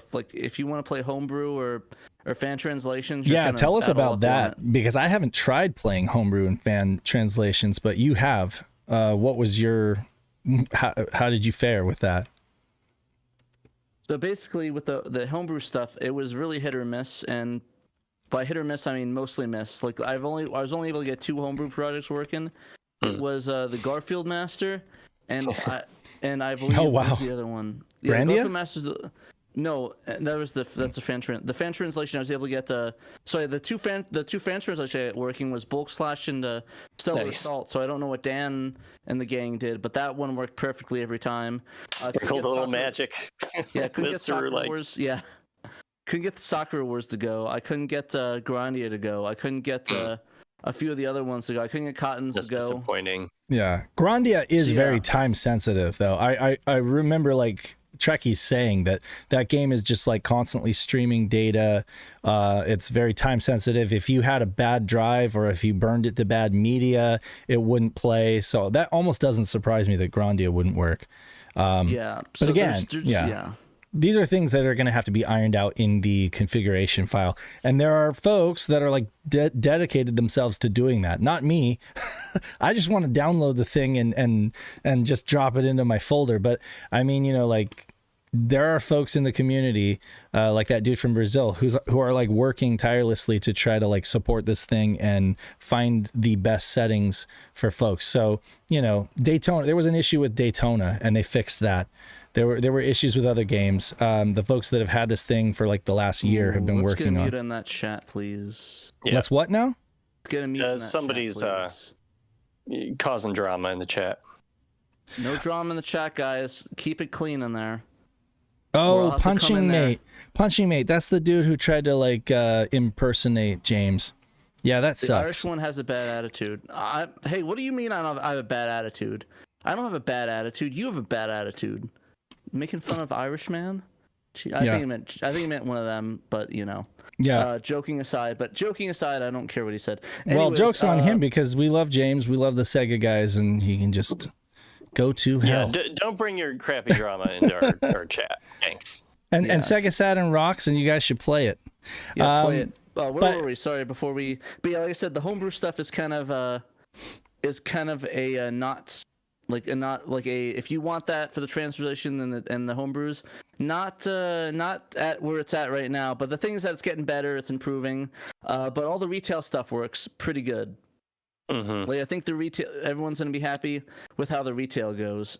So like if you just want to play retail games, it's probably perfectly fine. I had no issue. Like I tried all the retail games. There's nothing that was giving me issues. I haven't tried like some of the ones like Grandia, but why would I play that retail? I can't understand it. So yeah, but for the most part, even Cotton, when it's just the regular one, regular Cotton 2, not translated, that worked as well. So yeah, definitely should wait on that if that's what you want to get it for. But retail games, go ahead if you want to hop into that. But like I said, you got to keep your expectations to a point, people. Like that's why I think that aside from like all the potential that we see, and like Knight, for example, is specifically interested in the potential for like USB debugging, you know, and being able to send the board has traces for USB, just like the dev carts, and like it's right over on this side.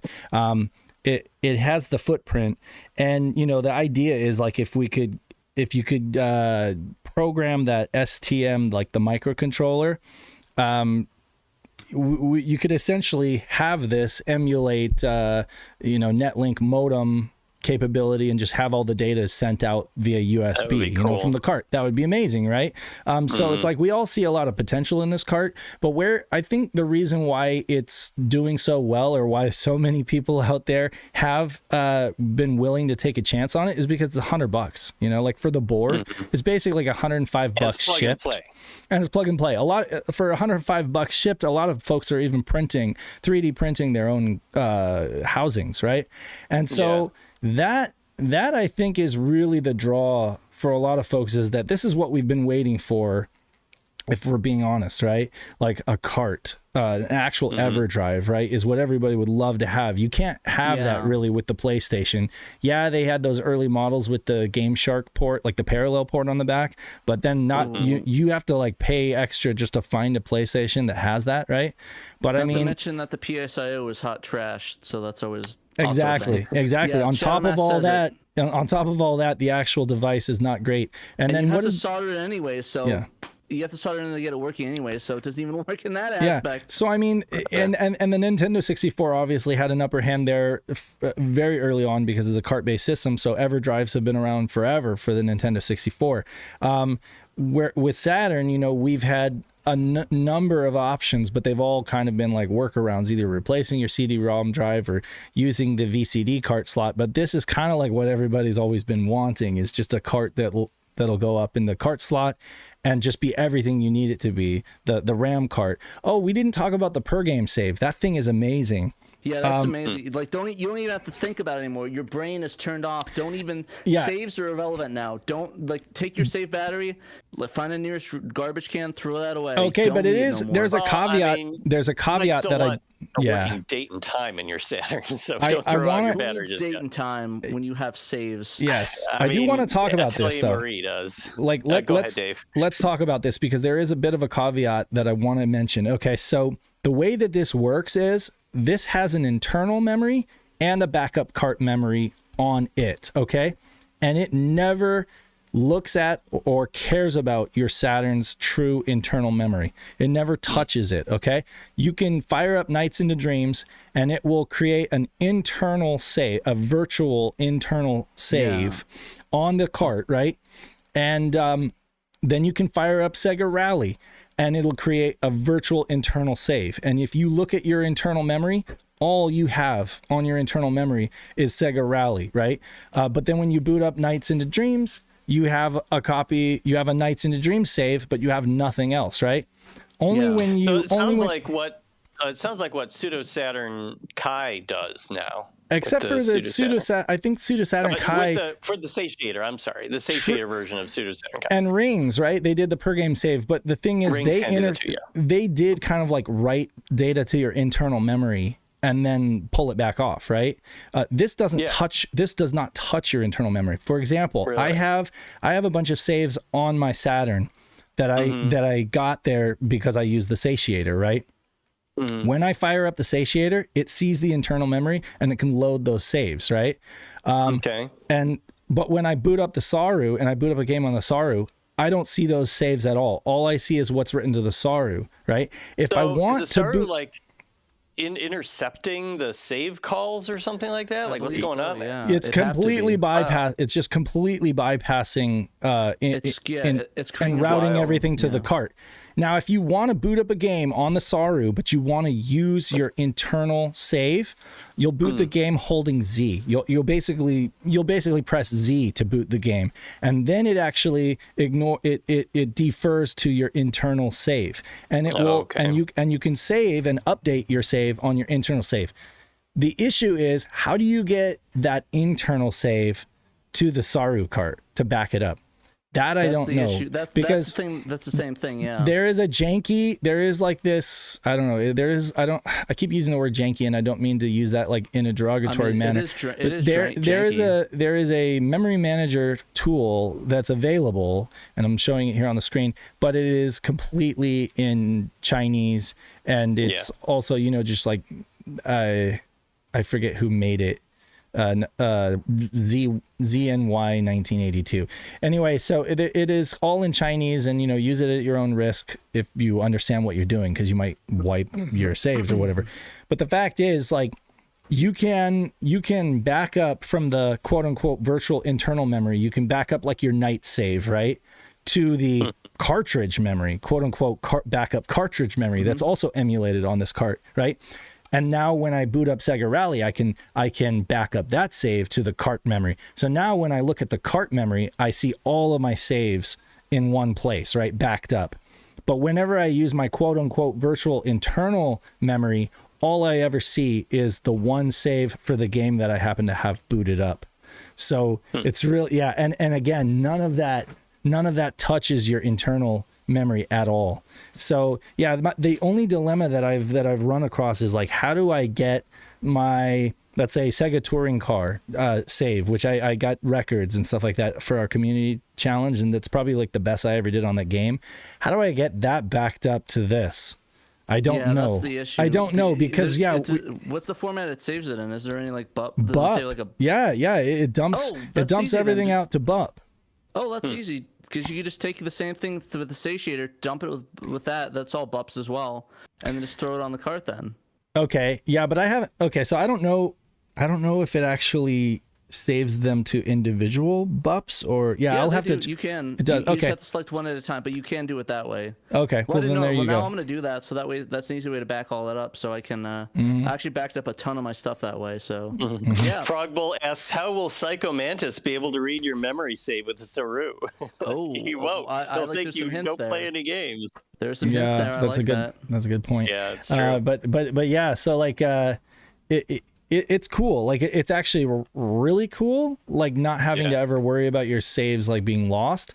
And at the same time, I don't know, I've had saves on this OEM backup cart become corrupted because the pins were not in contact as they should have been. Like, I pop the cart in and I try to save or try to load something off of there, but what I don't realize is that one of the pins is not in proper contact. So even though the cart is recognized, everything that's being written to it is becoming corrupted. Getting messed up. And so that's what I'm worried about, is like, could that happen with this? You think everything's okay until a year later down the road you try to pull your save or play an old save, and you find out that it's corrupted. That happened to me recently.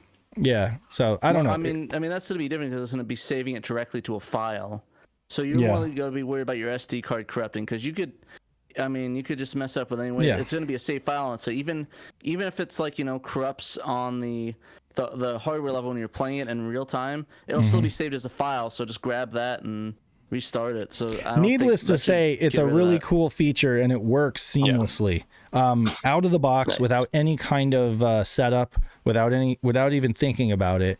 You have per game save working from the get-go. Don't even think about it. And then, like I say, you can back up all those per game saves to a larger dump. To a larger like repository of saves where you can see them all in one list, and you can kind of like take those and copy them back. So you could have multiple saves for a game.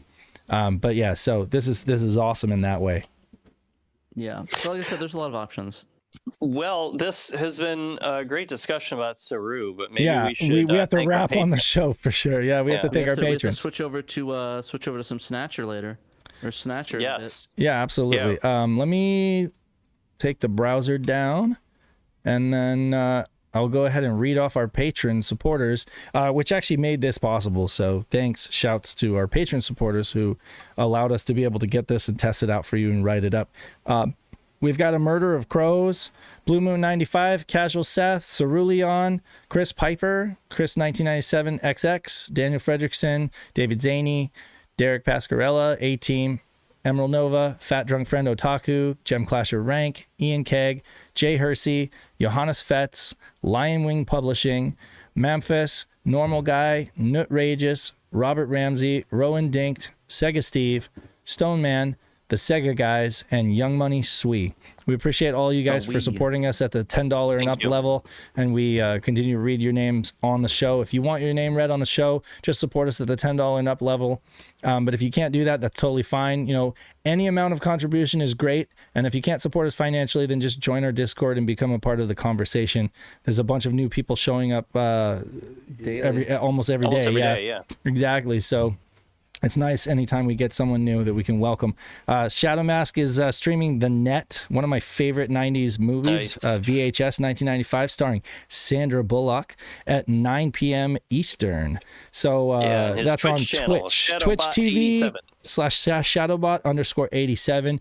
Check it out. Links in the chat here. In chat, yeah. Yep. And thanks all 70 folks at one time for joining us on the stream.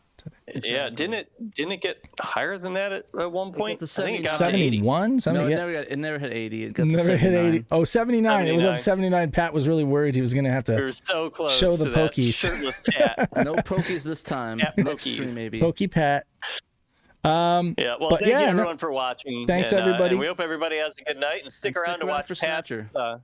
Watch Pat play his beloved Snatcher. Stick around. Pat is going to play his totally legal. And I'm not saying that sarcastically, like totally legal rip of Snatcher that he bought at Game On Expo on camera. One.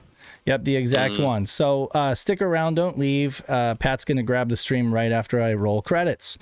This has been Saturn Dave, Danthrax, and Trainoco reminding you that you must play Sega Saturn, and we will catch you in a minute in the stream. Bye.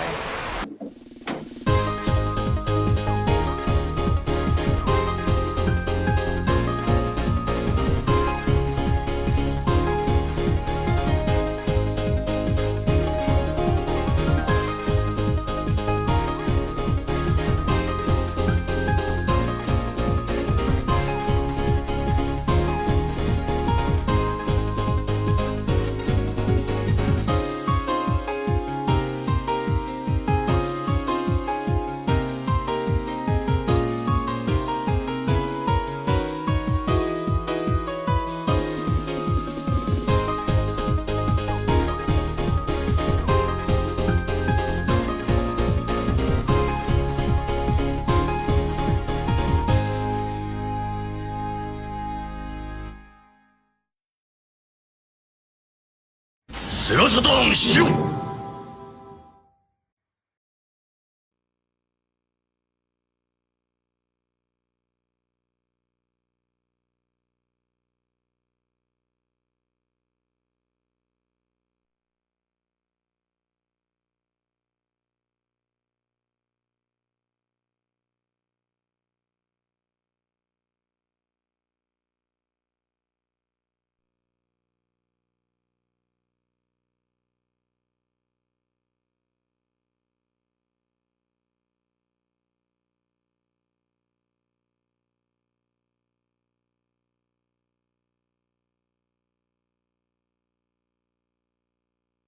Okay, there we go. Sorry about that. Welcome back to the show, guys.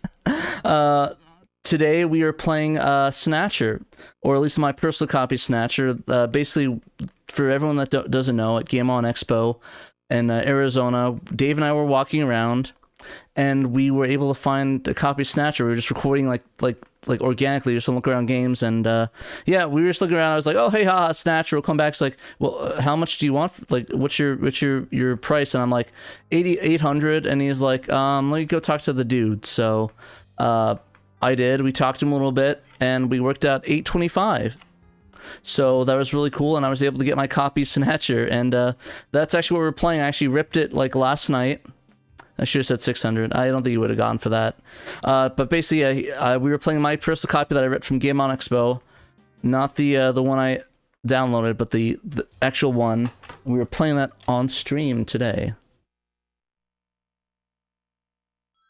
Just want to adjust the volume a little bit. Yes, and it's pretty awesome. I'm really excited. This is one of my favorite games of all time. I want to adjust a little bit so I can...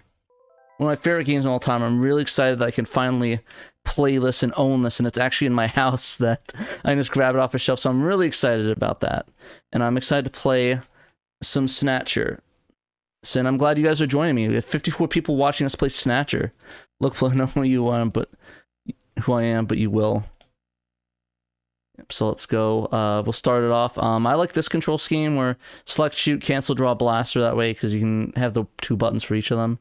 Sound mode, stereo, joypad only. I don't have a light gun. Let's get started. 6 bills. But yeah, this one is, like I said, my favorite game of all time. I'm excited for getting into it. Can you guys hear it alright? Is my voice loud enough? But yeah, this game, for those who don't know, this is by Hideo Kojima, famous developer from the Metal Gear series.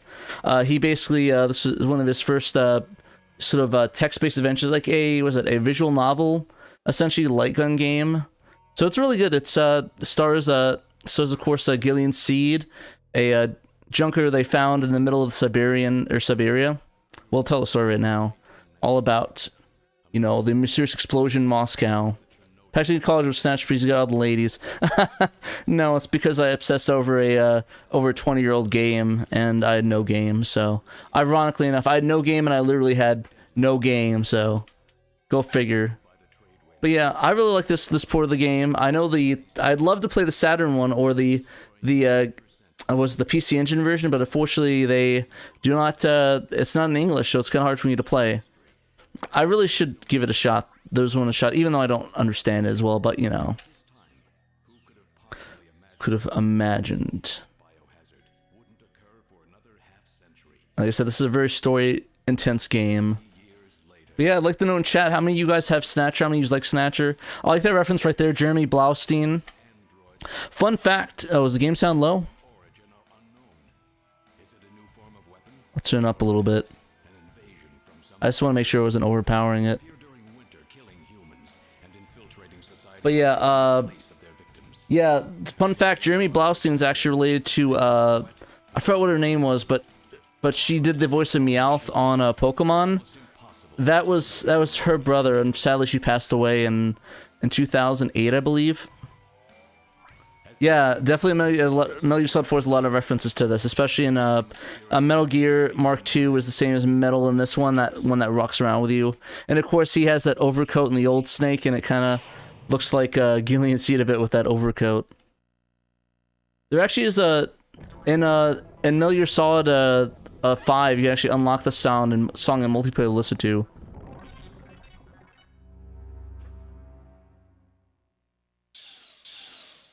A little bit more. I just want to make sure I'm not finding this. Did you ever watch Cyber City Oida? I actually do. Actually, I do have that on my drive. I've not watched that yet. Would you recommend me checking that out? Let's see. PAL copy is only 300 American games at crazy prices. Glad you got a copy. I probably should get a European one. That'll be my next goal, is get the European version of it. I do really want to get KO Flying Squadron 2. That's my new biggest get. I do really want, what was it? I do really want to get, what's the name of it? The first KO Flying Squadron, but it's like $1,500, like $2,000 on the Saturn, so it's like, sorry, it's on the Sega CD, it's like $2,000. I don't want to, yeah, I just want to pay that much money. But I do want to get the KO Flying Squadron 2 on the Saturn. I think it's only like a couple hundred, maybe? Like, somebody look up prices, I don't have it off the top of my head, and I'm playing the game. But yeah, it's pretty pricey, but it's not as bad, you know? It's pretty good. Sally's and was on the graphics mini. Yeah, it was, but it's untranslated. It's really weird. I don't know what's up with that. I was talking to somebody online about that today, actually, when I posted the picture up. Yeah, there's Sleep on Coyote 2. It's really good. Oh, I also forgot this has the best soundtrack of all video game soundtracks. I even have it on vinyl. That's how much I like it. The soundtracks are so good, like people, it's like don't sleep on the soundtrack. It's a killer soundtrack. And the best thing is you can actually rip the game disc, and you can actually rip the audio from that and have all the music since it's Red Book. I mean, you'll have all the vocal tracks on it, but you know, you can jam out to it. It's pretty good. Or you can put it in your car and listen to it on the way to work. I mean, I'm not judging. But also, fun fact about the stream, this is actually the first time I'm using the PVM to stream on this. So I'm actually looking at my PVM I have right here. Sorry, my BVM. So it's the first stream, so I'm not... 2 monitors are going, I'm not touching that. But yeah, the PVM's going, I'm really excited about that. I'll keep this open, make sure it's good. So really hyped about that. Put that over there. I should really put the chat in a new window. Actually, let's do this. That's a little bit. There we go. I just want to be able to see myself just in case. Little chat. Substitute is a lot like Snatcher. Well, now I want to watch that. I'll check that out later after the stream. Shadow, Moose Track, if you could DM me like a link to it, I'll watch it later. BMDC is one of the holy grails. Hey, you know what? I'll give you some ego boosting. The PVM 20L5 is nothing to shake a stick at, my dude. That's pretty epic. Like, I mean, essentially, I'm kind of playing on that, except with this one because it's only like a square 20-inch area. So, but yeah, that 20L5 is amazing. That's really cool. I'm just happy I finally have the BVM though to use and play on. I mean, it's a bit excessive and overkill, but like I just wanted to be able to have something that could play everything. So if I do Dreamcast streams, looking at it like that, or if I play like Saturn streams, I can just look at that. Like just the 1080i or P and up monitor that's like lagless is like my dream, and this is the dream for me. Yeah, the 20L5 is amazing. I do really want one. Yeah, the 2 OEVs, the OEV203s, aka the 20M2Us, are amazing as well. I have one in the corner up there in my room. It's really, really good. I like those ones a lot. They look muy perfecto. Like, honestly, the 600 and up line PVMs look amazing, and they still look great. I mean, like, I'll be honest though, the 20M4U though, that 800 lines, oh, massive, massive love. I love the way the thing looks. Also, Sasquatch, I DM'd you on Discord. I don't think you got my message, but yeah, if you want to hit up, I want to talk to you about some things. Yeah, I need to play Snatcher with an English mentor. Should the POW demo has the full game on the disc? Yeah, you can hit. It's kind of funny. Like, I remember hearing about that. Yeah, you have to use a cheat code, but the full game's on the disc. I think Guru Larry covered it. The output used on your Mister. It is a bit bright. Like, I need to get a new card for that because the colors are kind of not right. It's a little bit bluish tinting, and I don't know how to adjust it. Like, if anybody knows how to adjust that, but I think the what's it called? The analog output board is kind of janky. So I think I'm gonna try to get a new one and see if that fixes it. But it has this weird blue tint to it. You can see in the text, or maybe that's just me. Okay, there we go. We will look. Operator. Look at the poster. I do like that poster a lot. It's kind of funny. But yeah, enter only on Pro. Oh, we'll talk. Assigned to Junker headquarters effective today. Oh, you're Mr. C. Please forgive me. I don't. I'm not a big fan of the. I actually wasn't a big fan of the way the composite blend looked. Like, I'll put it on here. It kind of, like, with the text, it looks really not good. Like, there's the, like, I don't know. It looks. Yeah, I'm not a fan of the blurry look of it. Maybe that's just me. I do. It's a cool callback, and then there's the adaptive one. I think the adaptive one looks a little bit better. It doesn't blur the... It blurs the text, but not the thing, but I kind of don't like that, so I'm gonna turn that off, because I'm not a fan of that. There we go, nice and sharp. We're back to sharpness. Yeah, it does look way too blurry for my liking, to be honest. Really very pretty. Thank you. That is me flirting at the bars. Investigate. Protected by shield. Sign Junker effect immediately. You just told me that, Gillian. Gonna ask her about Junkers. Best tech forts to fight the Snatchers. Everybody first time in town. Get used to it. Everybody's pretty welcome. I guess they're pretty welcome. Just don't go to outer heaven. You're good. Yeah, maybe. That's what I was thinking too. Okay, let's enter now. Mr. Seed? Gillian's fine, and you can call me Gillian, Mika. Okay, Gillian. Yeah, honestly, I think it's just the output board's kind of janky. Also, I have not removed this. Sorry about that. No offense to Sega Extreme, of course. Where should I show you first? Let's do a shooting range. Oh, that's right. The chief told me to bring you down as soon as you showed up. The chief? Yes, our big boss here at Junker headquarters. That's his office right over there. Oh, wow. I've actually not got that text option. I've not got that voice option before. That's a new thing. I didn't know that could happen. Thanks for coming, Seed. I think I usually go to the chief's office anyway, so that's the first time I heard that, actually. That's kind of new for me. I've been transferred here from the 17th Special Forces Division. I've heard all about your special training in the military. Yeah, no, I don't like composite, the blur on that. I prefer my sharp RGB, thank you very much. Honestly, it does kind of look like Meryl from that photo thing. From the portrait. I still can't remember a thing from before the army picked me up 3 years ago. You're married, aren't you? Yes, but we're separated now. She has amnesia as well, and without any memories between the two of us, I'm afraid there was very little to base a good relationship on.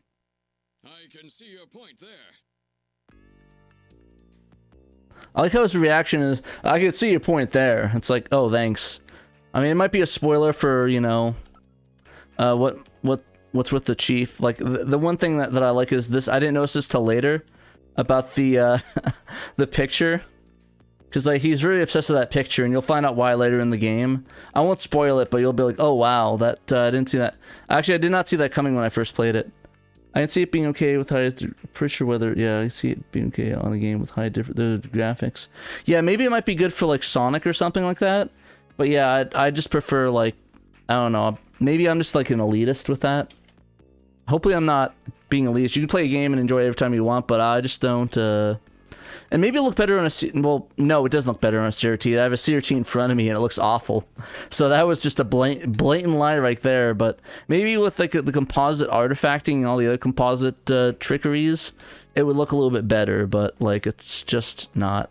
Or maybe it's just sort of trying to match the ugly composite look for the TVs, if it's in composite. But like, I don't know.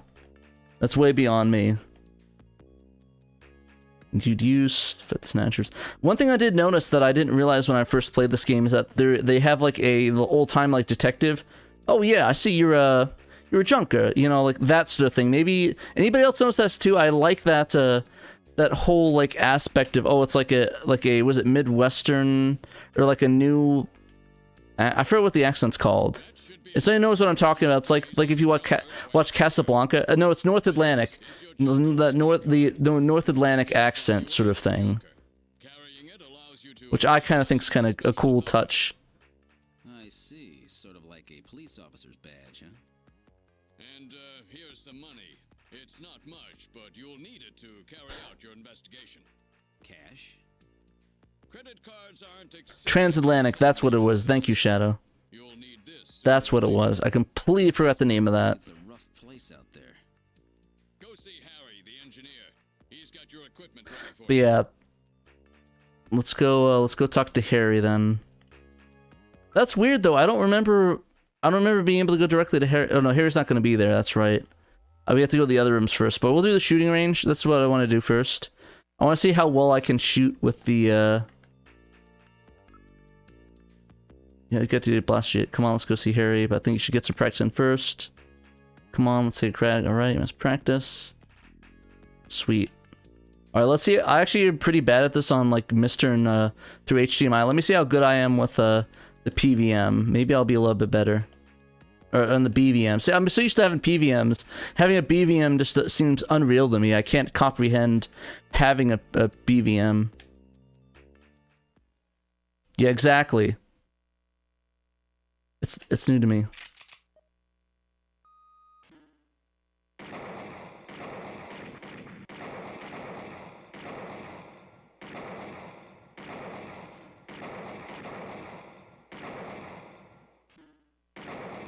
Oops. Oops. I was not paying attention. Well, I guess the BVM doesn't make my shot better.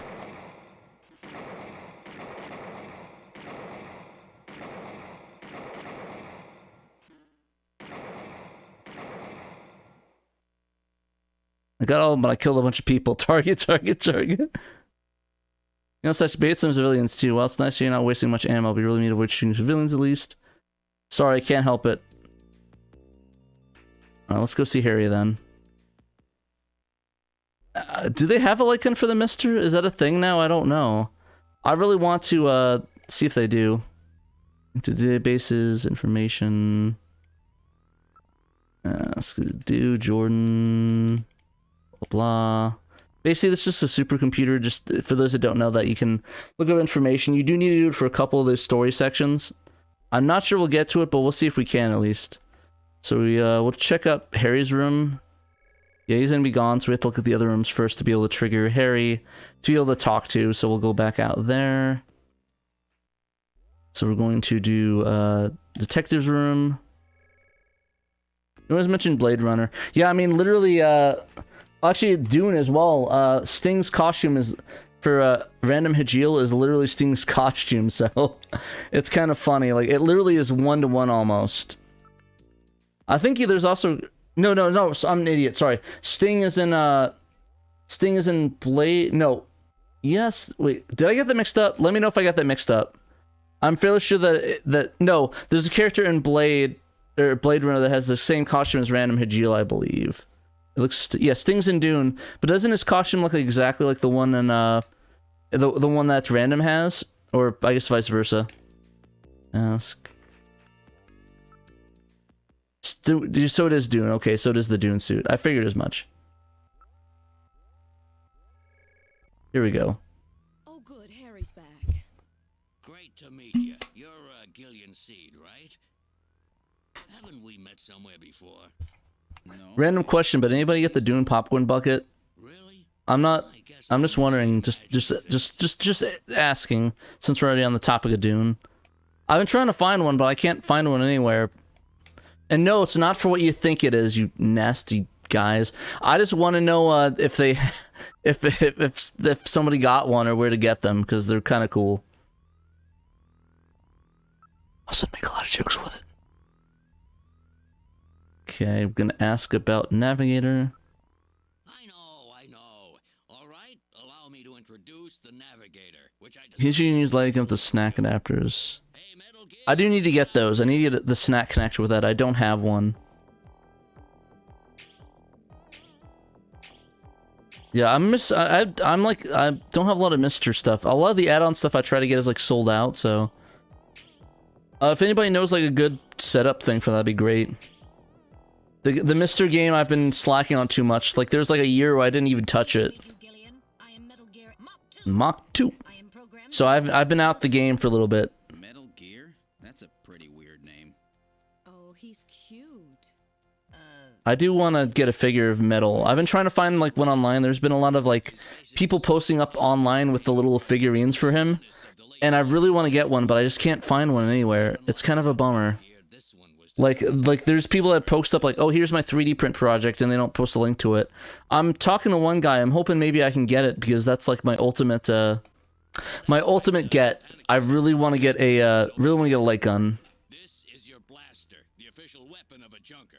It's got full user feedback circuitry. Just because I want a little figurine to put on my desk and like next to my Snatcher copy. What do you think? Do they ever release any like Police Knots figurines? That'd be kind of cool if they did. I really want to get something from Police Knots too. I'm a fan of like little figures and dollies. I'm a little dolly boy. Dolly boy, justifiable. It's justifiable. Latest car I actually do not own a justifier.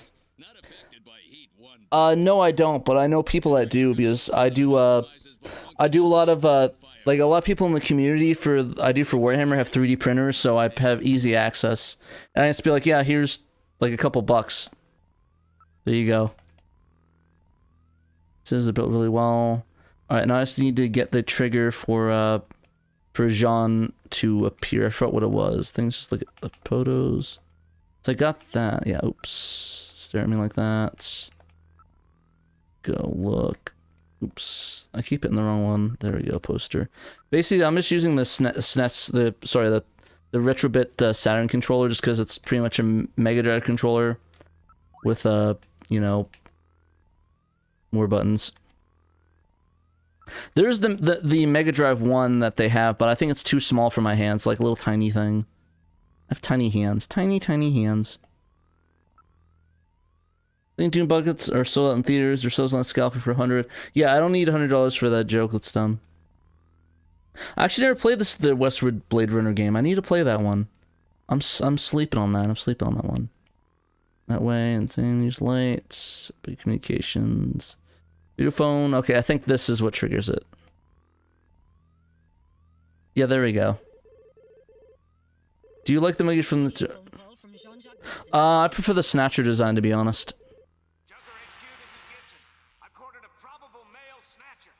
Just because it's more like the reference to Snatcher that I like, because I'm a big fan of Snatcher, as you probably could tell, guys.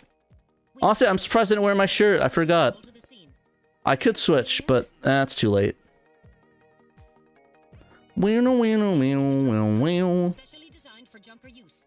In addition to three-wheeled ground travel, it is capable of hovering and high-speed flight. The vehicle is also VTOL capable, so takeoffs and landings in narrow areas present no difficulty. Yeah, no, I saw that for Ugbo. The Metal Gear Mark II from Metal Gear Solid 4. Yeah, no, I did see that. That one was pretty cool. I was thinking about it, but yeah, like I said, I'm just addicted to the Snatcher. I'm a Snatcher boy. Alright. Just go home. Now departing for the abandoned yeah, no, I know that. I've been seeing a lot of other people with that. Like I said, they posted their progress online, but they never posted like a file for it. And it bums me out because I really want to get it, but they're just not sharing it. Some guy's working on that, but like maybe I might get one. I just really want one. There's some guy on Twitter, I believe I retweeted him on my Trainoko account about the Metal Gear Mark II. So if you guys want to check that out, it should be on there, I believe. You guys can pull that, but yeah, I'm in talks with the guy right now. I really want to get that. That'd be great. I want to get some stuff. Alrighty, let's exit the turbo cycle. Where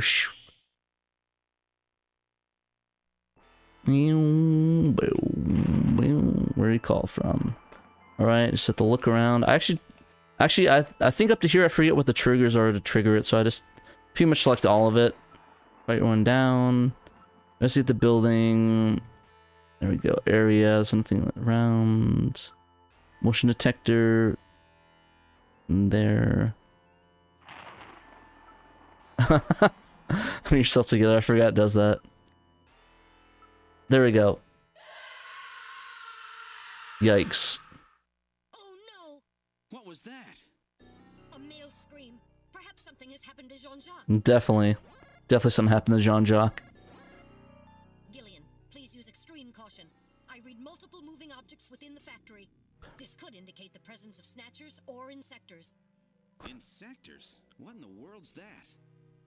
A spider-like robot used by Snatchers as security devices. Though compact in size, they are armed with needle guns. Nice, my favorite needle guns. Pierre, this is a Snatcher. This is actually for the... Technically, this is for the Sega CD, but we're playing it on the Mister right now, but I really wanted to play it since I got my copy of Snatcher, so I figured I'll show it, like, play it on the show and talk about it a little bit. And technically, it is on Saturn as well, but I just can't, you know, play it for obvious reasons that it's not translating right now, which kind of is a bummer, really. Phone, look around. I think we have to move forward. There we go. Uh-oh. Little John's dead. Yeah. Little John, baby. Yeah. Okay. Yeah, every time I hear that Little John, I just think of the rapper. Little John, that's so funny.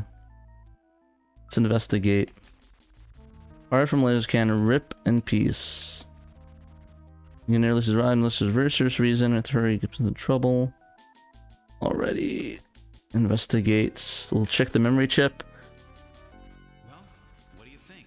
Can you get this memory chip out of there? Yeah, it's a really fun game, Pierre. Definitely recommend playing it. Now retrieving memory chip. Memory chip retrieved. Alright, get the memory chip. Let's move forward and try to find where John is. Ooh, I wonder who that is. Figure on the floor. What could that be? Let's look at the figure on the floor. Oh, God. I always remember when I first played this with the juxtaposition of how violent it is. Frogbowl, you can just DM me on Discord. Or, no, on Twitter. I think you have me on Twitter as well. Yeah, just DM me on Twitter, and I'll take a look at it after the show. Yikes. Yeah, but no, when I first saw this, I was shocked. I was like, oh my gosh, I can't believe they showed this in a game this late. Actually, what is the rating on Snatcher? Is it M? I'm fairly sure it's an M rating on there, because it's like right after the rating system. He died instantly. Like, that is violent though, just like, twist it like that. It's like, oh gosh. Twist it clean off. Multi-blaster, definitely Jean, still warm, fight several shots. Detector, there's nothing there.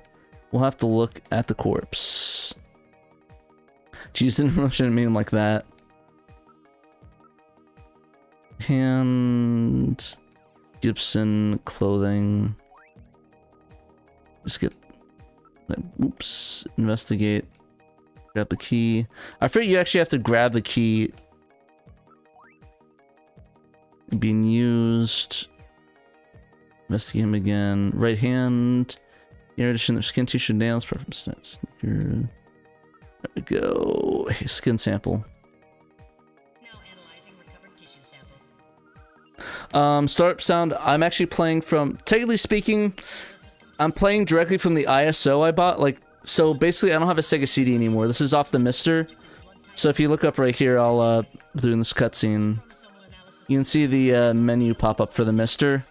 But I did before the show. I ripped the ISO from the disc itself, and we're playing that rip from my exact disc. So technically it is my copy. It's my disc copy. It's just not from the disc as it's running as of now. But technically, it's the data directly from the disc that I own. If that makes sense. Oh wow, this is T for teen. No way, this is T for teen. Oh my gosh.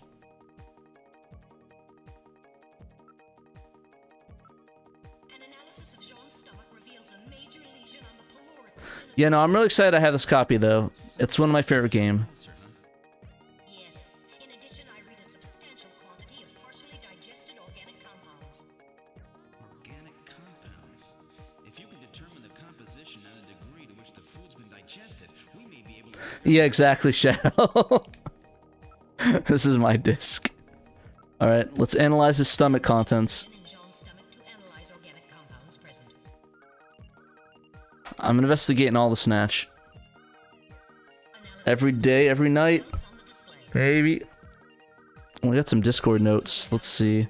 While I'm waiting for this, I'm gonna go check it out. Who's DMing me on Discord? Buffalo meat? Yes, buffalo meat. The results indicate that Jean ate buffalo meat somewhere about 3 hours before Go. There we go. Just want to check the Discord notes. Oh, it's nothing. Just a little chat. Okay. Oh, oops, my remote's just dropped.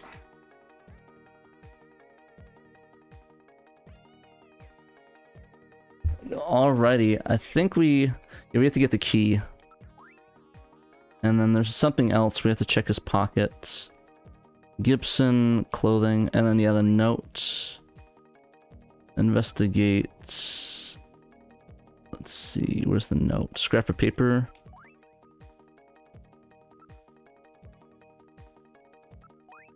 Okay, I think we have to look at the scrap paper. Okay, there we go. Who knows? Could be John's Luxford evidence. Okay. Did I get the key as well? I'm pretty sure I got the key. No. There's a teak. Hang on to this key. That's what you have to do. Look to store it. I thought investigate would be the more of the, you know, the main thing with that.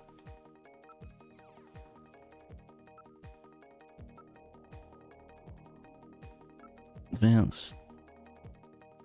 Okay, I guess we didn't finish doing John. Let's keep looking at him because I forgot. There we go. Look. Corpse. Ground. Don't see anything on special. I'm struggling around here, but can't interpret it. Yeah, because I think it triggers. Yeah, Blesser. Okay, I think. Body. You got that down. Skin sample. Organic compound. Okay, listen. Right here. Did I miss anything? I think I got everything right. I got the chip. So, like, we should be good on that. Did I forget something? Report analysis results. No, we get the Little John memory skin organic. Am I missing something? A piece of candy. Got me many Sega CD games, or did you want the Snatch in any case? Wait, what did you say? Got me Sega. I have a couple. I have Lunar 1, Dragon's Lair, and Snatcher, but that's about it. I don't typically. I only get games that I really want on there, and there's not a lot that I really want per se. But I do really want to get eventually. I do want to get Lunar 2 and Kaio Flying Squadron, but those games are big money. Oh, I didn't do the hair. I'm dumb. That's why I couldn't get the hair. See, I stupid. I'm dumb, guys. I forgot. Forget. So for STL the Snatcher. Whoa, really? Ooh, I need to see this. What is doing that? Let me double check that. Oh, let's see that link. Okay, sent you a link. Mulligear.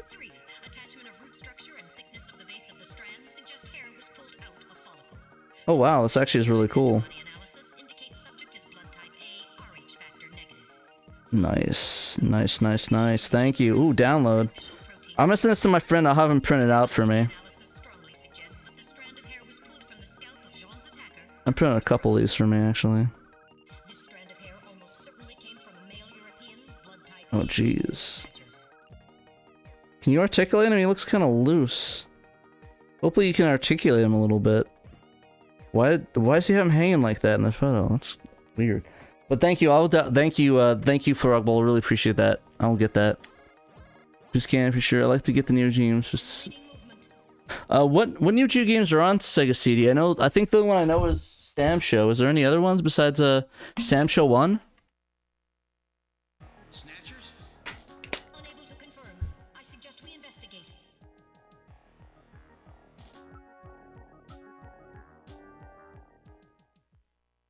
Look, front.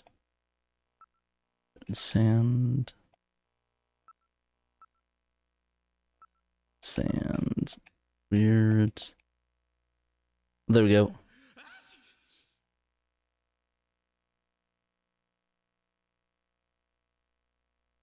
Photo with the what? I hate this heart thing. Is there any way to remove this from the thing? This dumb heart thing. I can't block the element either. Oh, Mark II, okay. Yeah, that's the only thing I hate about the chat right now is that that giant heart blocks half the chat window. What's wrong, Metal? Sensor tech things pick up sound in the distance. Can you hear it? Uh-oh. What is it? Gotta head back. Gotta retreat. Gotta retreat, guys. Oh, Fatal Fury. That's right. Fatal Fury's on there. I mean, they're pretty good. Yeah, I heard they're pretty good. Yeah, I'm not turning my volume up. Good one. Funny one. There's Little John. Totally dead. Let's look at Little John. Yeah. Uh-oh. Bomb time. Good night, Frog Bowl. I will see you later. Have a great night. And thank you again for the link. I'll let you know how that goes.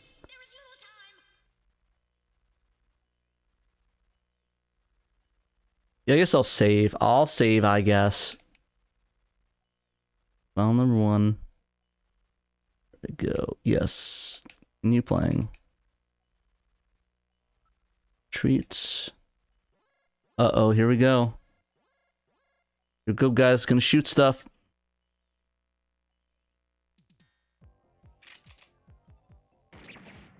Shoot some of that. Oops. There we go. I know there's different text box you can get if you take damage or you don't take damage. But I'm gonna see if I can get no damage run. I doubt it. I keep getting in, like, I almost died on the last interceptor fight at the end of the game. It's just kind of difficult, especially on when I was doing it on an emulator. This doesn't seem too bad now. Ooh. There we go. Yeah, Snatcher's really fun for our daily. I really enjoy this game. Alright, let's GTFO. We're getting out of here. Sorry, I cannot go with you. What's wrong with you? Hurry it up. I am incapable of locomotion. What on earth are you blabbering about? Let's go. It's gonna blow. Please save yourself. I am paralyzed with fear. Oh, I can't believe this stupid robot. Come on.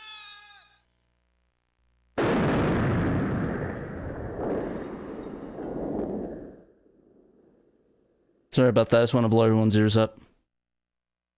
Jeez, my ears are really. Oh, this is a. That's because you left the volume turned up.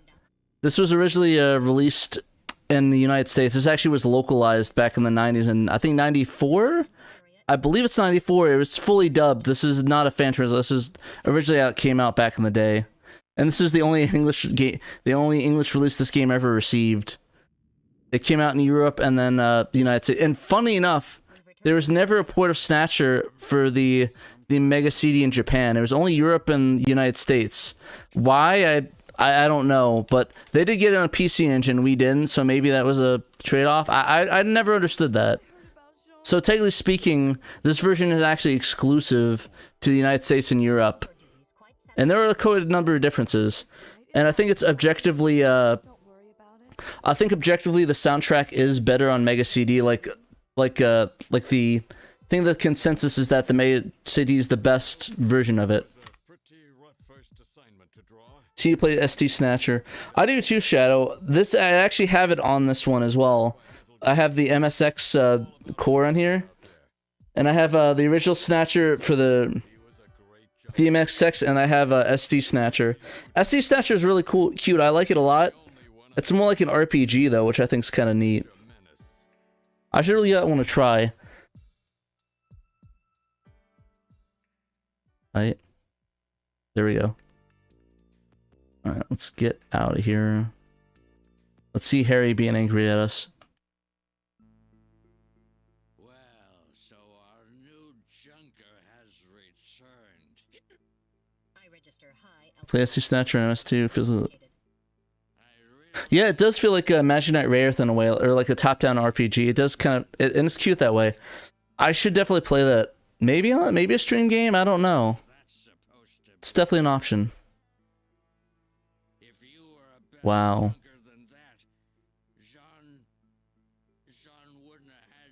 Wow. Harry, that statement is incorrect. Don't worry about it, Metal. Harry's right. Jean. Oh, poor Harry. Sorry, it's not your fault. Metal, would you give Harry the memory chip we pulled? That never went back to it.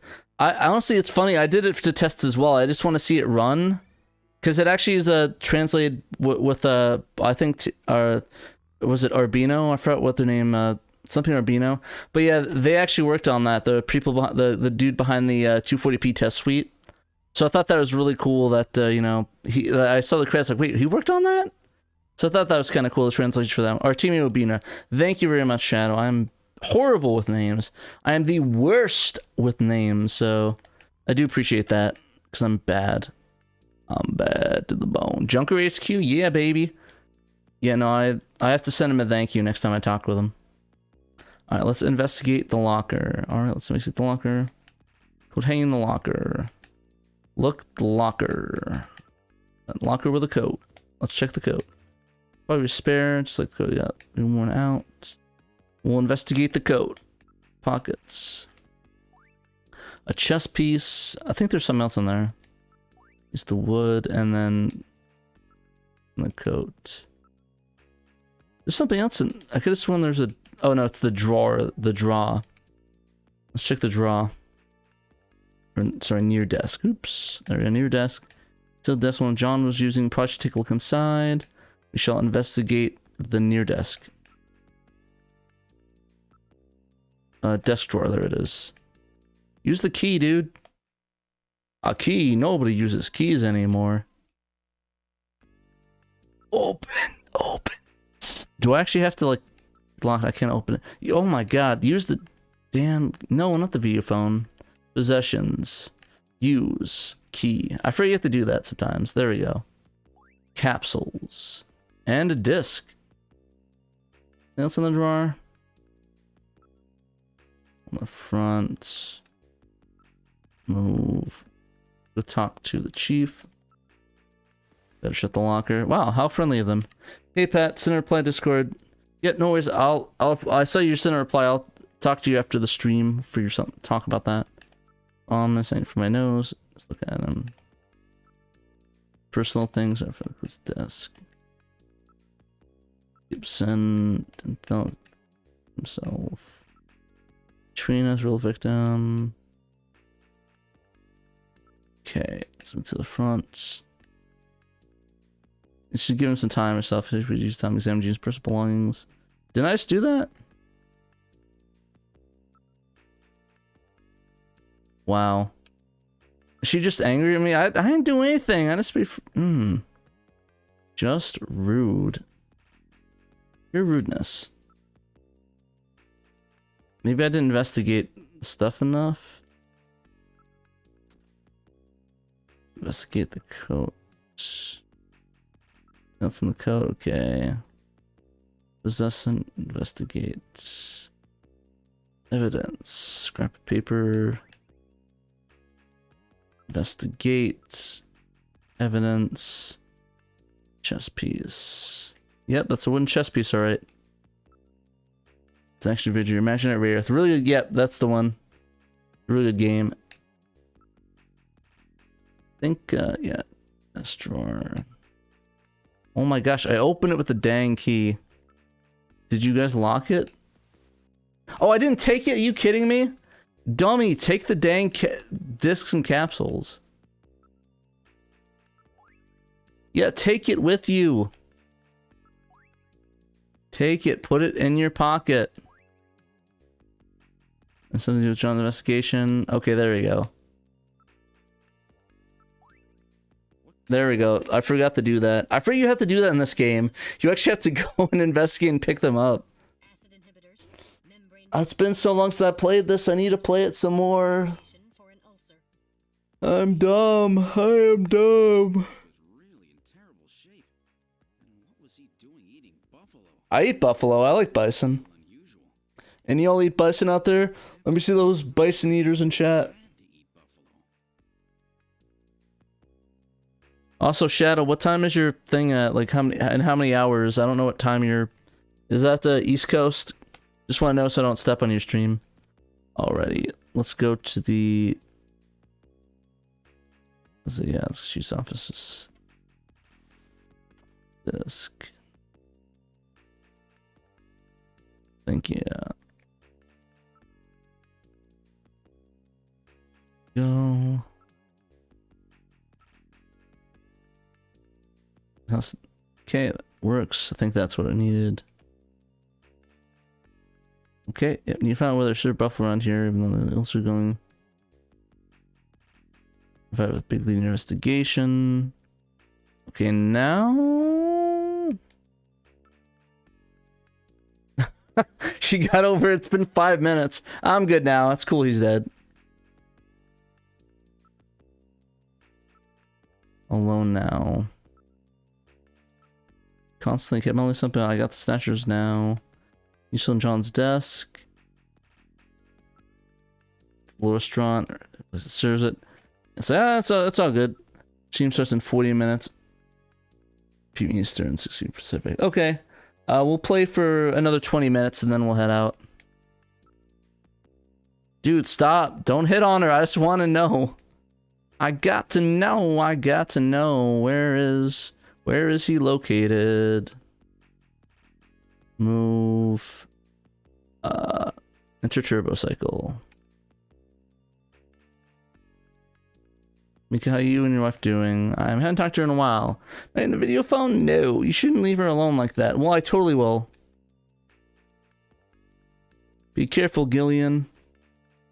I gotta take care of my wife. Alrighty, let's go to Gibson's house. I forgot to look up what the code is. If anybody knows the clues, actually, can somebody in the chat just put the clue down? I don't want to look it up.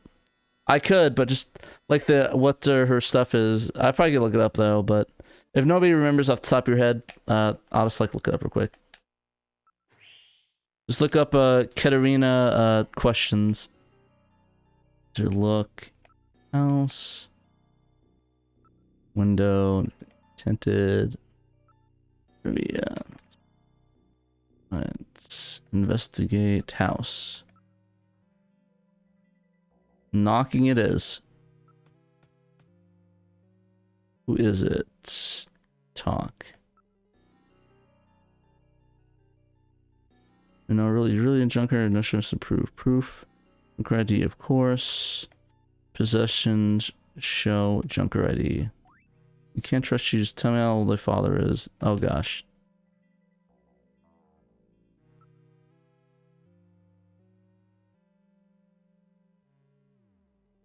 Answer questions. Gibson's age. I forgot what his age was. Crap. We're gonna use the power of the internet because I don't want to go all the way back and look at the damn thing. Alright, Snatcher, Katrina, questions. Because I am lazy, boy. There we go. Walk through. Yeah, okay, there we go. See, because I am lazy boy. Gibson's house. Jedi. Enter is 55. Dang, old boy. 55 years old. That's right. Trish, you know, I asked you something about myself. Answer questions. Got it, Katerina. What's with these questions? She knows the junction X Alpha 1. The Alpha 1 is right here in my hands. This is my Alpha 1. Because I lazy boy. I have a unique mark on my birthmark. Because I remember that, yeah. Birthmark. BIRTHMARK.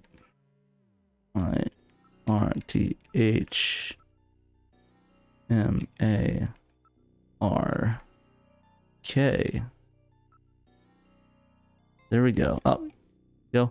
No birthmark. Trust me. Shape of it. I believe it's yeah, hearts. Why would they have this in a database? Like, if somebody asked me, yeah, there we go. Heart shaped. Okay, that's right. Finally, where's the birthmark? I believe, yeah, thigh. Yep. No, it was thigh. THIGH.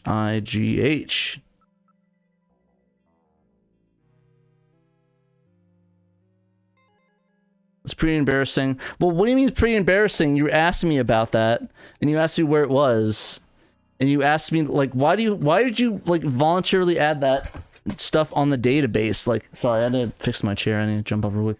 Yeah, why would you, like, add that to a database? Yeah, I got a birthmark on my inner thigh. I'm very sorry about all of that. I'm very sorry about all of that. I'm so sorry. Where's your mom at? What's the matter, Mr. Steed? I'm very sorry, Katrina. It's my fault your father's dead. It kind of is. No, if I could have been here just a little sooner, your father might still be alive. It's all my fault he was brutally murdered and his head was twisted clean off. That was all my fault. Sorry about that, Katrina. Heart thigh. Sweet. Thank you, SNK boy. Will it be today, tomorrow? I knew it was a dangerous job. Dangerous job. Dangerous job. I'll be fine. Don't worry about me. I can take care of myself. Besides, I don't think I have any tears left. No tears left. Okay, Junker, you've got work to do, right? Keep yourself busy. That's the best way to take your mind off. Why is he consoling him? Okay, Katrina, you're probably right. I'll appreciate any help you can give me on this investigation. No help. Alright, we'll be creepy now. Creepy game. Let's be creep mode. Super, the only two of us here. No. This is the future I want. I want a house like this. I want a house like this. Why can't I get a house like this? Oh, Gibson, talk to you much. Dad is so busy investigating stuff. Make sure mom is dead as hell. Spoiler never cared about her parents. What the heck? Why would somebody say that? I'm a spoiler that never cared about my parents. Why would you say that about yourself? Do something. Well, oh gosh, Katrina, I'm sure it's a shock for you.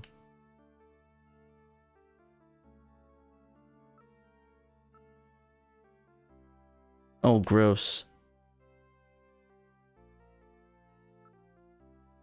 No! Stop, Gillian! Gillian, stop it, dude! Are you kidding? No! Persuade. No, no, Gillian, no. So bad. No, it's probably. Stop! Why do I keep doing like. No.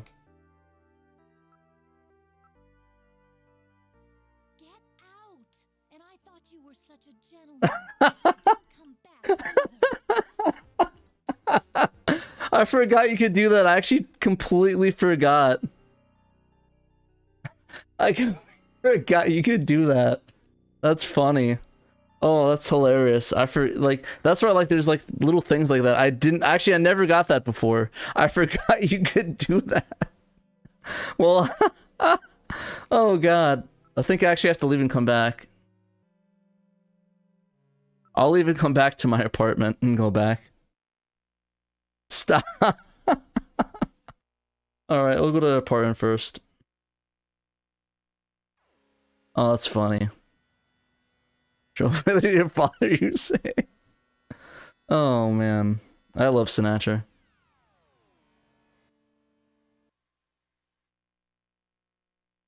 Exit turbo cycle. Oh, it sounded like I said that wrong. Apartment building, Gillian. Why is the Sun Microsystems right there? I don't know why. Please don't do that. I know you lost my securing that a bit too far. Lol. Wow, breaking the fourth wall already. I do like this theme in this room. We're going to evaluate personal life too. Support you and observe as Junker. Some research information, right? Well, we can put that away. Fourth wall desu. Round room. Know that. Great. Shelf. Photo. Special picture of me. Photo. Nice. I like the hat. Now let's look at the okay. Can we look at the back of it? I have to probably investigate the photo. 393444. Let me first life. We'll call her. I do like how Kojima adds like this element to this video phone and those like otherworldly things. So let's see, 393444. I think this was the right number. I might have hit it wrong, but I'm fairly sure I got the right number right. Yeah, there we go. Hi, Jamie speaking. Oh, Gillian, how are you? Oh, Gillian, how are you? Just hang up immediately. Should I say this, but please don't say Gillian right now. Wow. Pass the camp. Yeah. I was really surprised I heard you become a junker. Sorry, it was really hard for me to tell you. Besides, we live near each other. We can meet anytime. I'm so okay. No, don't hang up on. Oh, okay. Let's see. Where should we go, people? We got a meal, a musical, zoo, ocean, aquarium, race, Hotel or arcade? What are you guys thinking? What's the chat voting? Dang, APS cable wait for the win, staying around. Thank you again, my dude. Much appreciated. We'll probably end it around here because we're gotta get the shadow time to get ready. But yeah, we'll do let's see, first answer in chat. Let's see, where are we going? Arcade it is. The arcade is a lot bigger than the midwave. There's a couple of these days. Grips keeps the fans for you. I'm sorry, Gillian. I just don't feel like doing that kind of thing yet. Wow. Well, now I'm hanging up. She lost her chance. She could have went to the arcade with me, but she didn't. Don't call. Okay, let's move. We'll exit. We'll get the heck out of here. Alright, we will move into the turbo cycle.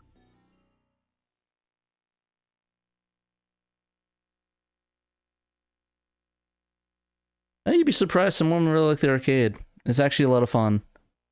Alright, let's go to Junker HQ. We need to kill some time so Katrina can cool off after we kind of harassed her a little tiny bit. Shopping is the best answer. We shall talk to her and we shall see. Alrighty, so we'll exit. So I just want to show this cool Easter egg before we go. So, welcome back, Gillian. New. Alright, let's go to the computer room. So you can look up Jordan. Let's use Jordan. Let's see, insert your ID cards. Use cards. Alright, let's look up ID file. John Konami is John Konami. Enter name. Hideo.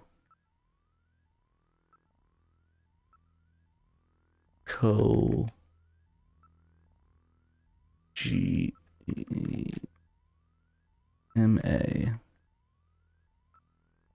What the heck? I know he's in here. I think it's just Hideo. That's why. Oh, last name. Okay, that's why. I need to do it like a... I am Kojima. There we go. Sweet, you're getting all the cool facts about Hideo. My third generation family man, nickname Ojama, favorite game, Sabika? Never played Sabika. Snatcher, Mr. Snatcher's Cross the Seas. I hope you enjoyed a lot. I do. Thank you, Mr. Kojima. Let me try Blaustein. We'll try Jeremy Blaustein. The translator for the game. He actually is on Twitter. I think he follows SHIRO or follows us. I'm thinking getting him on the podcast. It'd be kind of cool. What the heck? Oh man, is he not in here? Jeremy. There it is, Jeremy Blaustein. That's weird. Jeremy Blaustein, born Toe-type person era from the Manic Jabbering, nickname Crabgrass Baby. Favorite game, Ogre Battle. Really? That's kind of cool. I'll have to ask him about that on Twitter.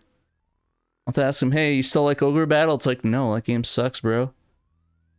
Message, in the wee hours, I'll meet you down by the Dun Ringil. Interesting. 416766. Let's try that.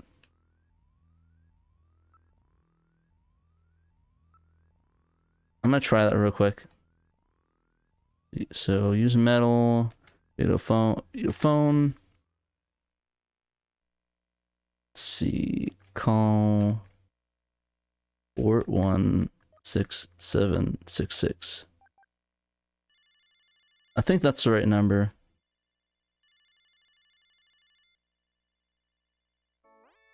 I think I smell a rat in my house, baby. I believe he's just got 2 legs, yeah. Gee, would you turn that down, please? Okay. Moshi Moshi, Browstein, Desu. Oh, what? Oh, hello, you speak English? No, I live in Japan. I speak Japanese. What language was that? That was Japanese. I don't get it. Well, technically, you're speaking Japanese in the world of the game, but translating English so everyone can understand you. I don't have any idea what the hell you were talking about. But who's that buddy guy? Yeah, that's right. You're into buddy too, huh? You know, Gillian, you're a lucky guy. You get to do all these exciting things surrounded by a beautiful woman who floats with you constantly. Yeah, some people get it. And I do sit in front of this terminal writing funny, sexy stuff for you to do. Oh, Kiwi, don't bite there. Take that. Row. Oh, that'll teach you. Don't hurt her. It's amazing. She survived this long. I'll say she should be dead. So for by the way, she's not hurt one. Look, I'm bleeding. The heck is this? I don't know how it turns out. That's kind of funny. Well, that was interesting. Huh. Well, that actually was pretty funny. I just showed that off real quick. Probably should head out though, because it's about time, and we gotta wrap it up. So, Mr. Shadow Mask do his stream. Shadow, can you put the link to your stream in the chat if you're still here? But if not, no worries. I'll do the wrap up. Want to thank you guys again for watching. I'm gonna exit out of here while I go save real quick. But no, I really like Snatcher. It's one of my favorite games of all time. If you guys enjoyed it, which it seems like you do, we still got 31 people. We can continue playing next week if you guys want, or probably do some Saru stuff. I mean, I'm always for playing Metal Gear Solid. Metal Gear. It's not metal. Always down to play more Snatcher.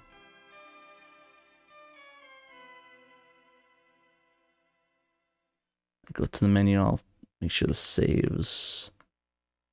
Save backup RAM. Alright, well with that, I want to thank you guys for watching. I really appreciate it. Thank you guys for supporting me, and where's my... trying to get that.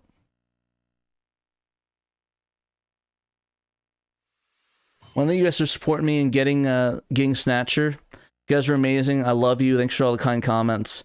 I love you all. Have a great day, and remember, you must play your Sega Saturn.